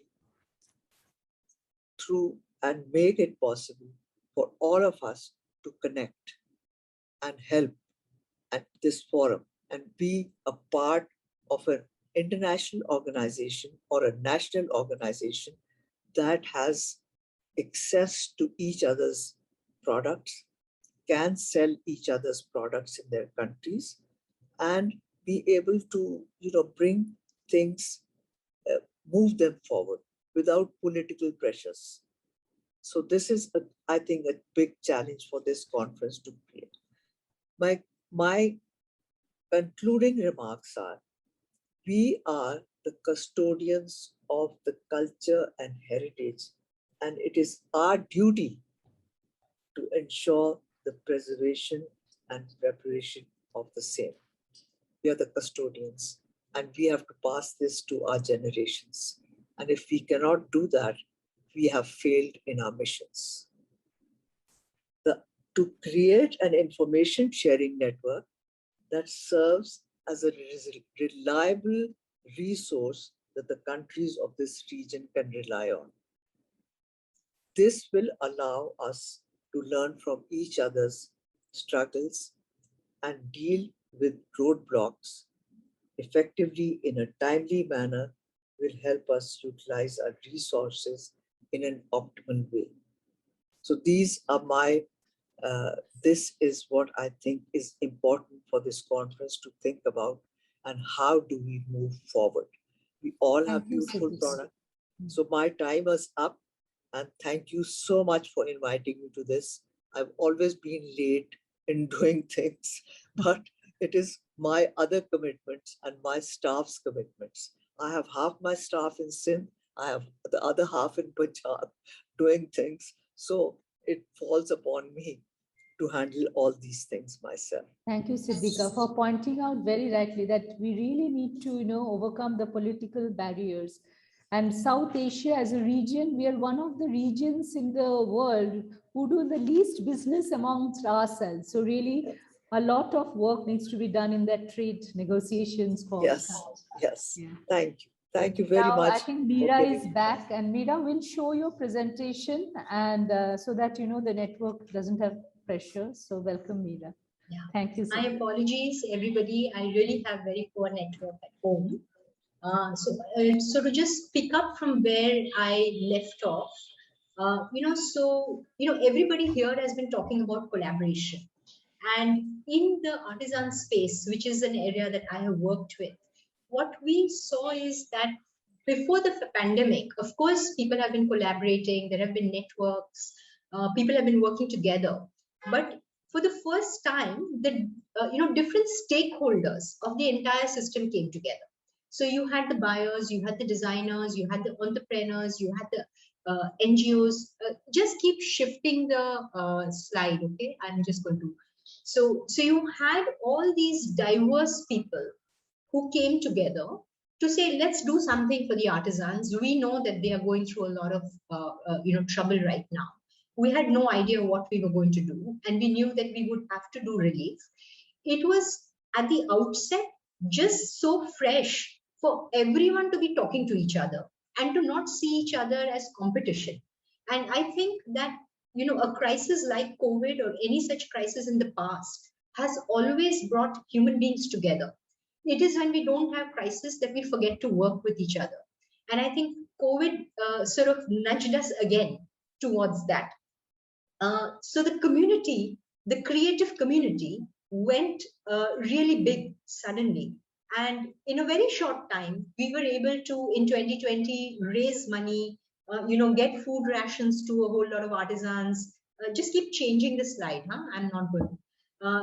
And we kind of were able to, because we were, you know, the power of working together showed how quickly someone's strength and somebody's weakness came together in a perfect, you know, perfect match. So someone who couldn't raise funds was supported by someone who could. So we were all just able to run together.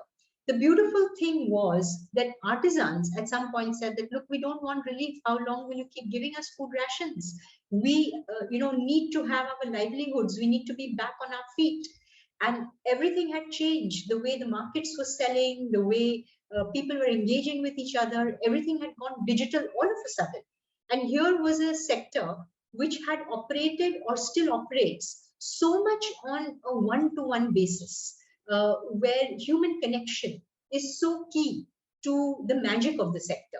So then we, you know, very spontaneously involved a whole lot of design students, a whole lot of entrepreneurs who came together to create digital enabling of the artisan groups, helping them to take good photography, to learn how do you, you know, onboard on a digital platform, how do you sell.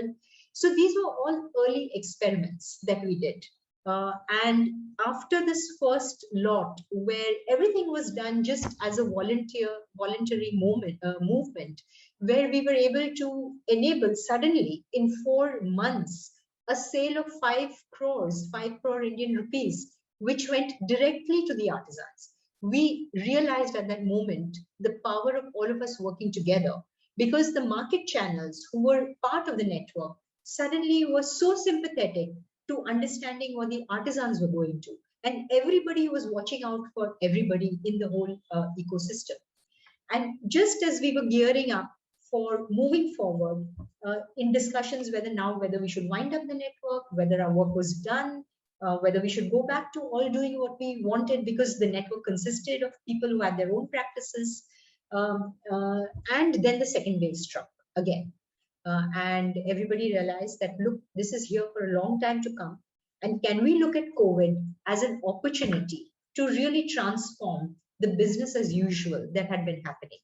Because here was, you know, change, whether it was moving to a technological way of doing things, whether it was new markets emerging, new products emerging, new kinds of capacity building, new discussions around sustainability, where, you know, the artisan sector could actually participate much more fully than what they had been doing in the past. And after COVID, the second wave of COVID hit, where again we, you know, had to kind of get into the, you know, first mile response. We realized that the way ahead for us now was to support means and ways in which communities became more resilient than what they already were. And that's when we came out with our vision, saying that we will work for a world which has, you know, which creates the conditions for agency for artisans to not only just survive, but to thrive with dignity. And what would we need to do for that? So as our path forward, we realized that we had to tap into the community strengths. We had to tap into the young generation who were far more comfortable with the technology, with the changes in the digital ways of interaction than their elders were. And we had to tap into them because they were the future and they were moving away from the craft.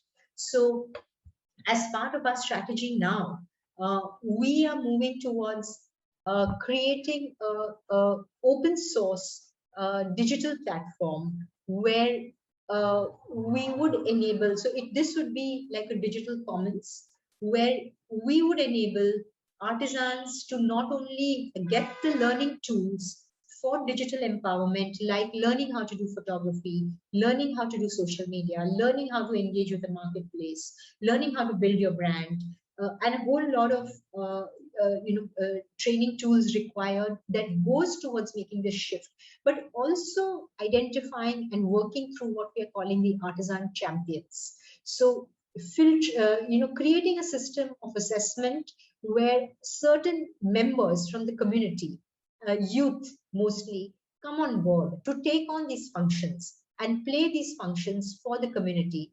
And these become entrepreneurial activities and services that they can start providing for the supply chain. So we realize that it is entrepreneurship that is the key to creativity. And it is entrepreneurship that is the key to sustaining the agency and the autonomy that we want. So here is the ecosystem, the way we thought needs to come together, because this is how it came together in the Creative Dignity Network, where you had a number of stakeholders engaging to support each other. Next.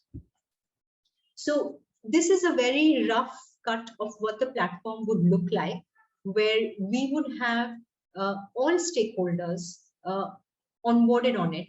To put it very simply, we are looking at it as a LinkedIn for the craft sector, where people can discover each other, where people can rate each other, where there are learning tools, training tools to be downloaded. There is opportunity chat. There is enablement that the Creative Dignity volunteers can do on the ground to help artisans make this shift to engaging with new ways of doing business. And of course, this has to be a hybrid model, because the digital is only a means of getting to the transformation that we would actually want. So in the artisan onboarding, while there would be artisan onboarding, which would require a whole lot of support, but what they would get once they get onboarded would be, getting one, creating the transparency in the sector as to who's doing what, being able to make connections with buyers, designers, governments, schemes, and using the online training tools to grow their business, to connect with each other. Next. This is just a look, just a basic look of what we are working on at the moment. It would be in multiple languages, easy for an artisan from any geography to use. Yes, move forward. And then the capacity modules at the moment, the way they are being planned, would cover the following. These are what we have identified in the last 1.5 years through our interactions with the artisans as key to enabling artisan enterprises to become vibrant, to be able to make choices of how they want to build their businesses. And we also realize that there's a lot of hand holding that would be required. So there is an Artisan Sati program that is being designed at the moment, where volunteers can work one-on-one with one or more artisans to help them navigate all these spaces, to help buyers understand the limitations and the potential and strength of artisan enterprises, and putting and holding all of that together would be the network. The network, which would then require a different way of functioning from an organization, which is something I've learned because I run an organization, and I know that when you run a network, it's really about enabling. It's really about letting go of identities. It's really about collapsing and sharing resources rather than creating new resources all the time. And it is about getting the most vulnerable producer to the center of all your concerns, but ensuring that a very vibrant ecosystem thrives around it. And everybody has to thrive together.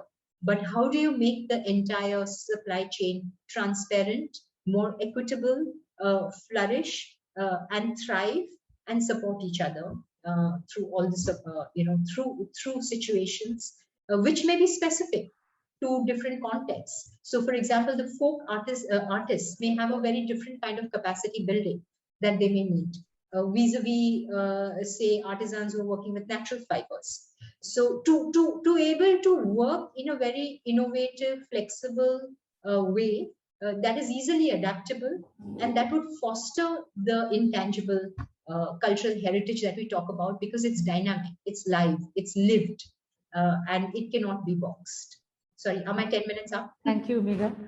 Yeah. Thank you for sharing that wonderful initiative. And there are already ideas of collaboration. I can see Janet writing to Siddiqa, and in fact, collaboration is the key. There is one question which I'll first take, and then I have questions for all of you. We have Aminath Abdulla from Maldives. Now, Aminath has been really leading the documentation of the traditional cultural heritage, like the mat making and lace and other things. And she's also participating in livelihood support programs, which are also related to climate change adaptation. As we all know, Maldives is one of the most endangered island groups, in the climate change. Aminath has been traveling, so she said that she won't be having time for presentation, but we'd like to hear from you, Aminath, in few minutes about your work and the special challenges you're facing at Maldives and how a network can work with you. Over to Aminath. Thank you, Ananya. Today I will be talking about mostly on the mat weaving craft industry here, because that's the most aged craft that is going on. So I have been working since 2011 on reviving traditional mat weaving in the Maldives. Traditional mat weaving has been a part of Maldivian culture. And back in the day, all the houses would have several mats used for various purposes. This includes for praying, used to line the big swings, and simply for use in public spaces as well. Unfortunately, the art of traditional mat weaving started slowly dying. It is a labor-intensive process, and with the start of imports to the Maldives, which provided cheaper alternatives to the mats, the industry changed along with the lifestyles. However, our cooperative, Maldives Authentic Crafts Cooperative Society, found the dying art from the traditional weaving as something that needed to be urgently revived, not only to maintain our traditions and heritage, it also proved to be something that could give the community a livelihood option, especially if the authentic end products could be sold in the tourism market where there is a demand for Maldivian-made products. Therefore, Mac's work in reviving mat weaving directly helped create livelihood options in communities, and especially so for women. Creating alternative livelihoods are very important in strengthening community resilience overall. For example, traditionally in an island, the men would be engaged in fishing, and there is a secondary activity of agriculture and small businesses. With the impacts of climate change, there could be changes in the seas, which could affect our food security and also our income sources. Therefore, diversifying livelihoods is so important. A revival of traditional craft provides another livelihood option.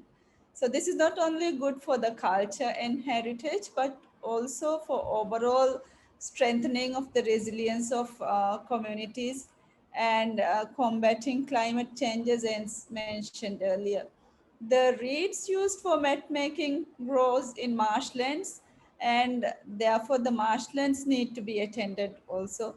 These ecosystems are important in the overall protection of the islands, and therefore provided the additional support as well. Therefore, our work is cross-cutting in multiple ways and addresses both the traditional heritage and climate resilience while empowering women. Actually, the mat weaving craft is a women-led industry. Totally all women are doing in that. And also like the growing of reed is also done by women. So Max have been working with them very closely, and now they are actually able to earn from their living. But this is only, they're doing only in 3 islands, this mat weaving is done. So I think our government also needs to put a lot of effort in, they have to put a lot of effort in reviving, at least get a market for these crafters.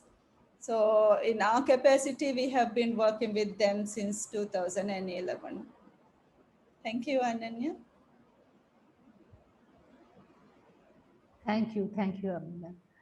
I'll first take Robert's question. Robert has asked Selyna that, whether you think your model is scalable across for other South Asian countries. Yeah, I think I'm reading the question as well. We developed it considering the Sri Lankan context. I think there are real differences between the craft sectors across our own region. But I think finally the element of blockchain and traceability is something that can be scaled and that can be replicated across the region. Because while the marketing and the business angle might have to be case specific and flexible, an element, the traceability section, definitely. I think there's a huge potential there. Because finally, I think across our regions, our artisans are facing the same issues, no? And we are facing the same issues in the craft sector. So yeah, that would be my answer. Thank you. Now, two challenges and two positives which have come out are that, women play a key role, but the problem is they're all affected by the gender norms in the societies we live in. And the other is our traditions are very environment friendly, but they're all affected because of, lack of valuing that environmental value, and we're all facing the vagaries of climate change. Now, in this context, and given that we want to collaborate, we have already discussed collaboration for exchange of knowledge, good practices, technology, trade. But I'd like to hear from you, all the panelists, on these issues. Can we do something on these gender issues? How we can get women move up the ladder from mainly being the maker to the one leading business? All of you have first-hand experience. How as a network can we strengthen this movement, and how we can nurture the value of green heritage we have in our crafts? I'll start with our first speaker, Bibi Russell. Would you like to respond to this? Yes. Sorry, I didn't listen to your question. Can you tell me again? Sorry. My question was, we are all in all the South Asian context, we are all aware how gender norms affect us, and how, though women are making the crafts, they're not leading the businesses in many cases. So as a network, how we can strengthen this? We know individually we have achieved it in different ways in our work. But how as a network we can work towards this goal? In this, I would like to say, because I spend, whichever country I am, 99.9% time, not this pandemic time, till a year and a half ago, I spent my time to the villages. Can you hear me? Sorry. Yes, we can hear you. We can hear you. But it's changing. It's changing a lot now. Because when think about when you do handloom, no, a sari or a fabric is made. You are contributing to the whole family. All the women member of the family is working. Someone is doing spinning. Someone now the weaving is doing woman. But it's changing. You need to change a lot. We need to respect the woman empowerment. We have to give them the equal salary, money. I think it's changing. You go to the villages, before the women were doing like this, now they're standing, but it needs to change more. The people had to respect the work they're doing. It's coming out. You will see in Bangladesh, it's changing a lot. Our first four, our Prime Minister, I'm talking about them also, our speaker, our leader, opposite, all women. So it's changing. India also, it's changing. You go to the villages of Rajasthan, where the men are all out, women are doing all this work. But we have to acknowledge them. We have to give them their due respect, and making people understand that women are contributing maybe more than a man. Is it okay? Thank you. Yeah, thank you. My next question is, in the context of climate change and the sustainable nature of the craft economy, what can we do as a network, to create a new value for this sector? Roopa, may I ask you? Or I'm open to me. Yeah. Yeah, I think that is about just being a little bit more aggressive in our stories, in talking about it. And also, I think, there's COP26 is happening in Glasgow, and it's planned. And for that, I think WFTO was invited to also be part of making, to contribute to a paper and a message. So what I'd say for this is, as a network, to be present, if we can get space on the negotiating table, because here we're talking about climate justice. And we know that the work we do with artisans, give or take, okay, chemical dyes can be substituted. And, the varnish or paint which you're using on your wood may be toxic. But, making those changes are easy. And then also with so many production processes where you're looking at treatment of effluent, et cetera, et cetera. And so there's a lot of work going on here. And the thing is that as a network, and I think Meera has also talked about this, because as a network, the dynamic energy that comes in, if you're clear with your message, if you're clear with your examples, if you're clear with the processes, if you've seen what is working and what is not working. And really, one is, of course, the low carbon footprint, or whatever you may choose to call it, but also with it that, mitigating the negative which happens, like we talk about dyes or treating effluent or substitution, whatever, is the cost of it, and the way you're doing it is also something, it's simpler and it's replicable.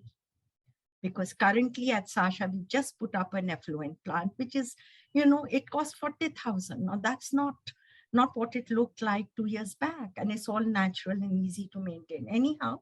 So I'm saying that as a network, in fact, we can leverage our collective experience and our collective voices to have far more impact.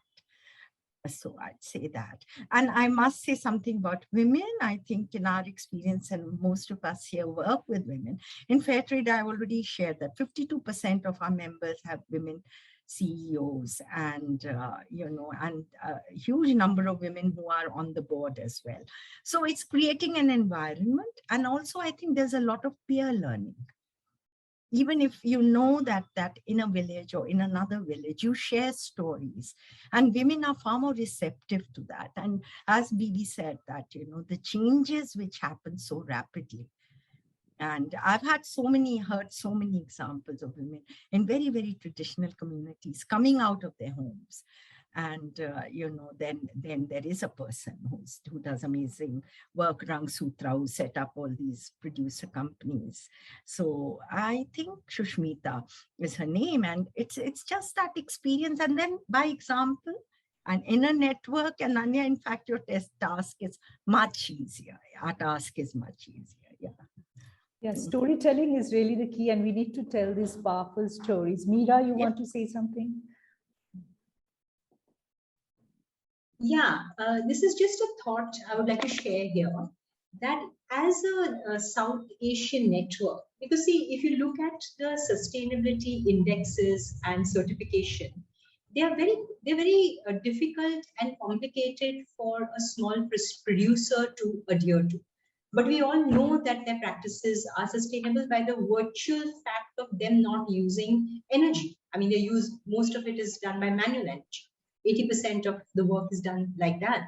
So as a network, can we bring in the expertise to develop a very simple indication or a kind of index which cuts across all these practices, whether they are material based, whether they are performative, whether they are, in any other space, to identify those one or two key elements which say that these practices actually promote very humanistic societies, very harmonious societies, which are not only kind to people, but also to the planet.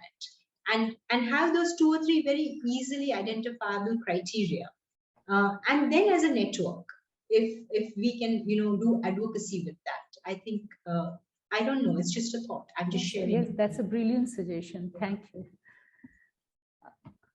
Okay, now panelists, you are all free to ask your questions and ask each other also, because as I said, this is not a webinar we are having, and those who are here as observers, please feel free to raise your hands. We have a few more minutes. So I'll now ask Ananya. Siddiqa. Okay. Yeah, sorry. Ananya, if I can also get an opportunity to comment on the climate change one after Siddiqa, that would be great. Yeah, sure. I'll come back to you. Siddiqa, please.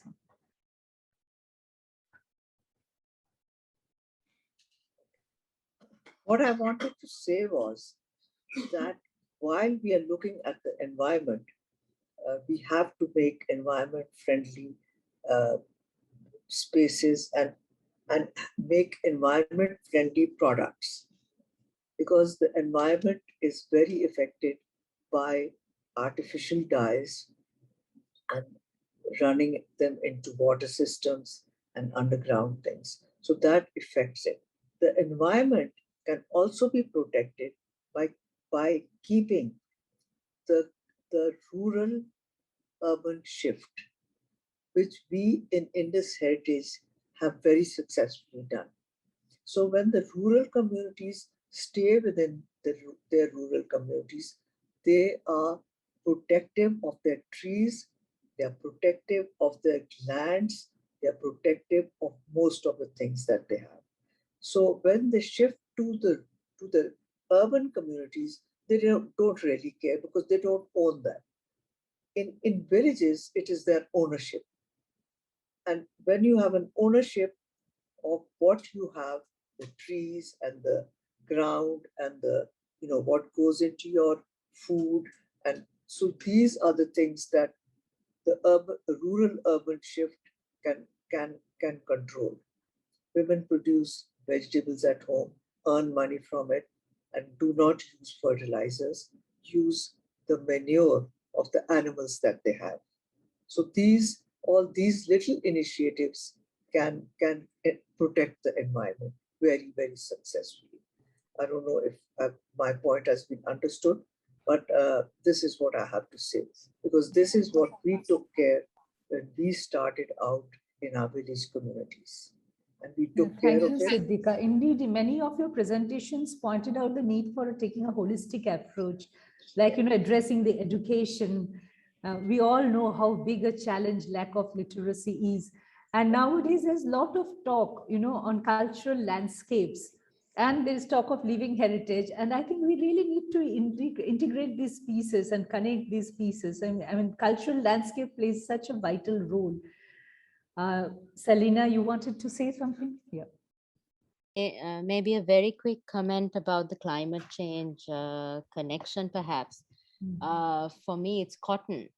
Cotton is one of the most, has in that sense, the right word is missing me, but it's a very harmful crop in that sense.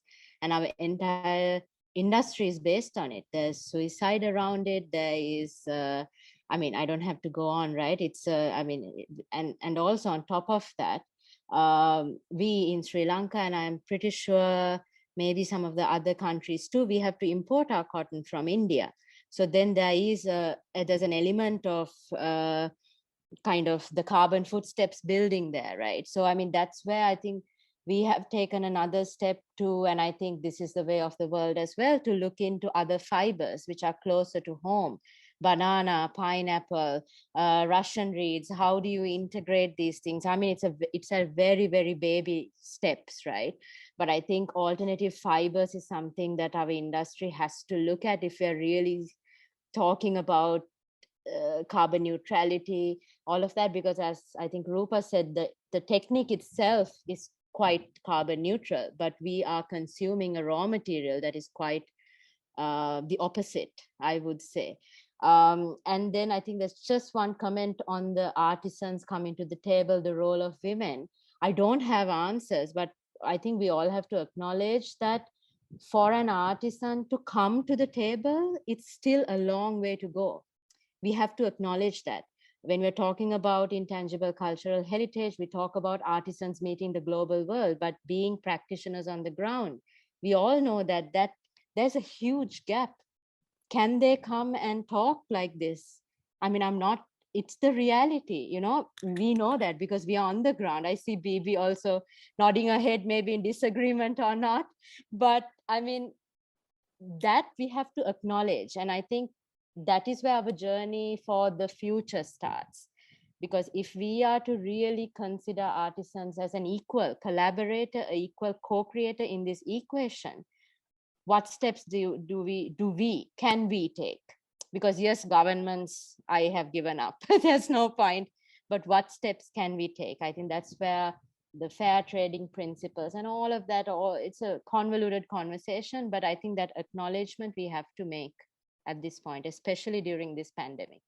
Absolutely. Meera rightly says that we need to create more such spaces for the community to network. So that will be really the role of the network. And Roopa, you wanted to add something.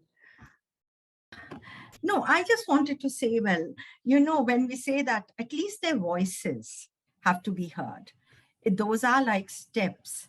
But when you come to the negotiating, like Selyna, if you had to go somewhere to represent, you could with some sensitivity with your engagement and what you have from that relationship. You've heard those voices. So I think that's there. And of course, in a network, my point really was, in a network, the voices get amplified.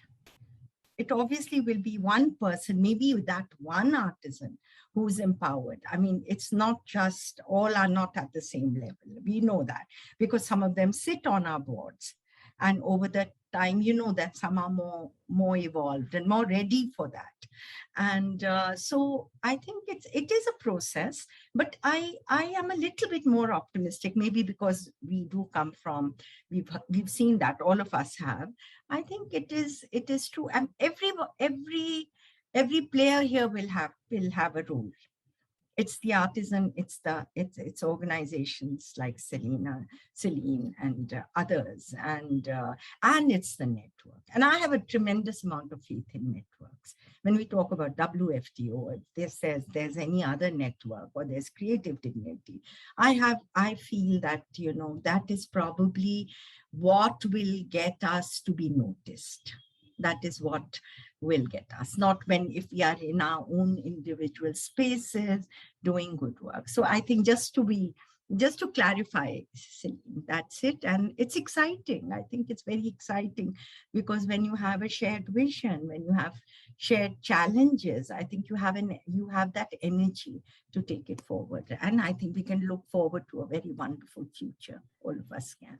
Thank you. My last question, and any one of you can answer, is how can the network support innovation? We discussed many things about innovation. How can the network help in more innovation? Anyone can answer. Let's get some blockchain technology going. I think that will be huge. I'm so excited. I'm just going to shoot a mail out to you, girl. Yes. No, actually, I mean, now that Roopa brought it up, I think it is the future. Because what I see is there's going to be a massive amount of greenwashing that's coming, right? Especially after the pandemic. Everyone is sustainable now, everyone. Okay, we've been doing it for years. I mean, people like Bibi, I mean, pioneers, I mean, all of you are pioneers, and I'm honored to even be here amongst you. But there's going to be bigger marketing budgets, which are going to take over our story and our storytelling. And blockchain for me is just telling them, look, you can't do that, because we as the industry of practitioners are going to lift the bar. And it's not easy to be completely transparent if you don't have a mindset to be transparent, no? So I think this is the future, and I think that's something that is very exciting. I mean, we've just started the process at Selyn, and I'm super excited to see what the challenges will be in integrating it, because one of my colleagues said, you know, our supply chains aren't flat, no? In the craft sector, it's convoluted, it's nuanced, it's humans. So how do we then tell these stories? I mean, we are going to have challenges, but I'm super excited. I mean, if without a challenge, what's life, right? So yeah, just to add that. I'm trying to give a message.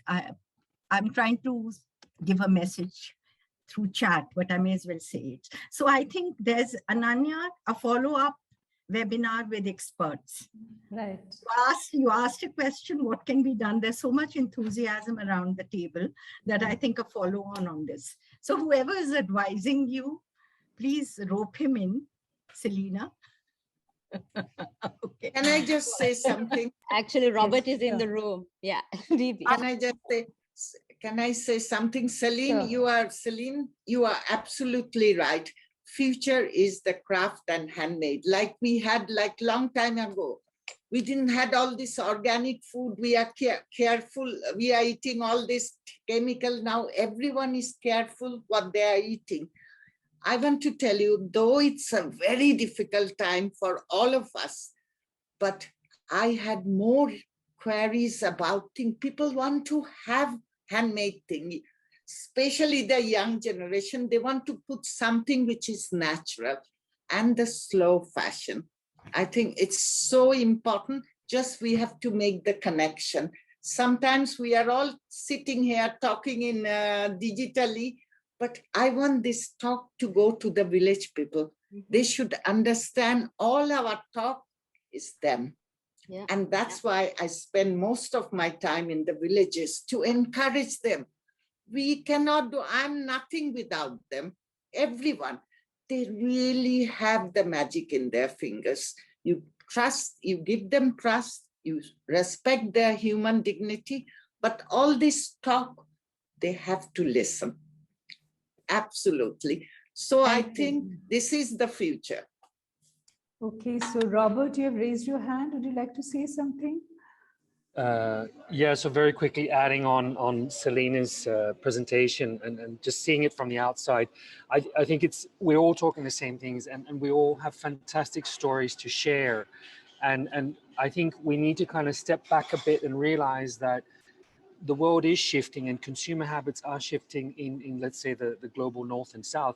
And there's a fantastic opportunity where we should remain close to the craft and realize that craft provides a solution that the rest of the world is looking. So it's no longer, you know, really we're trying to fight bottom up, but we could really be the catalyst for the rest of the fashion industry, textile industry. And I keep on saying to Selyn, I mean, it's such an exciting space to be in because the world is ready for it. So we just really got to capture it and work together. Yeah, thank you. Today we have had a very woman-only panel, but our next person is Kalunath Kalvelia.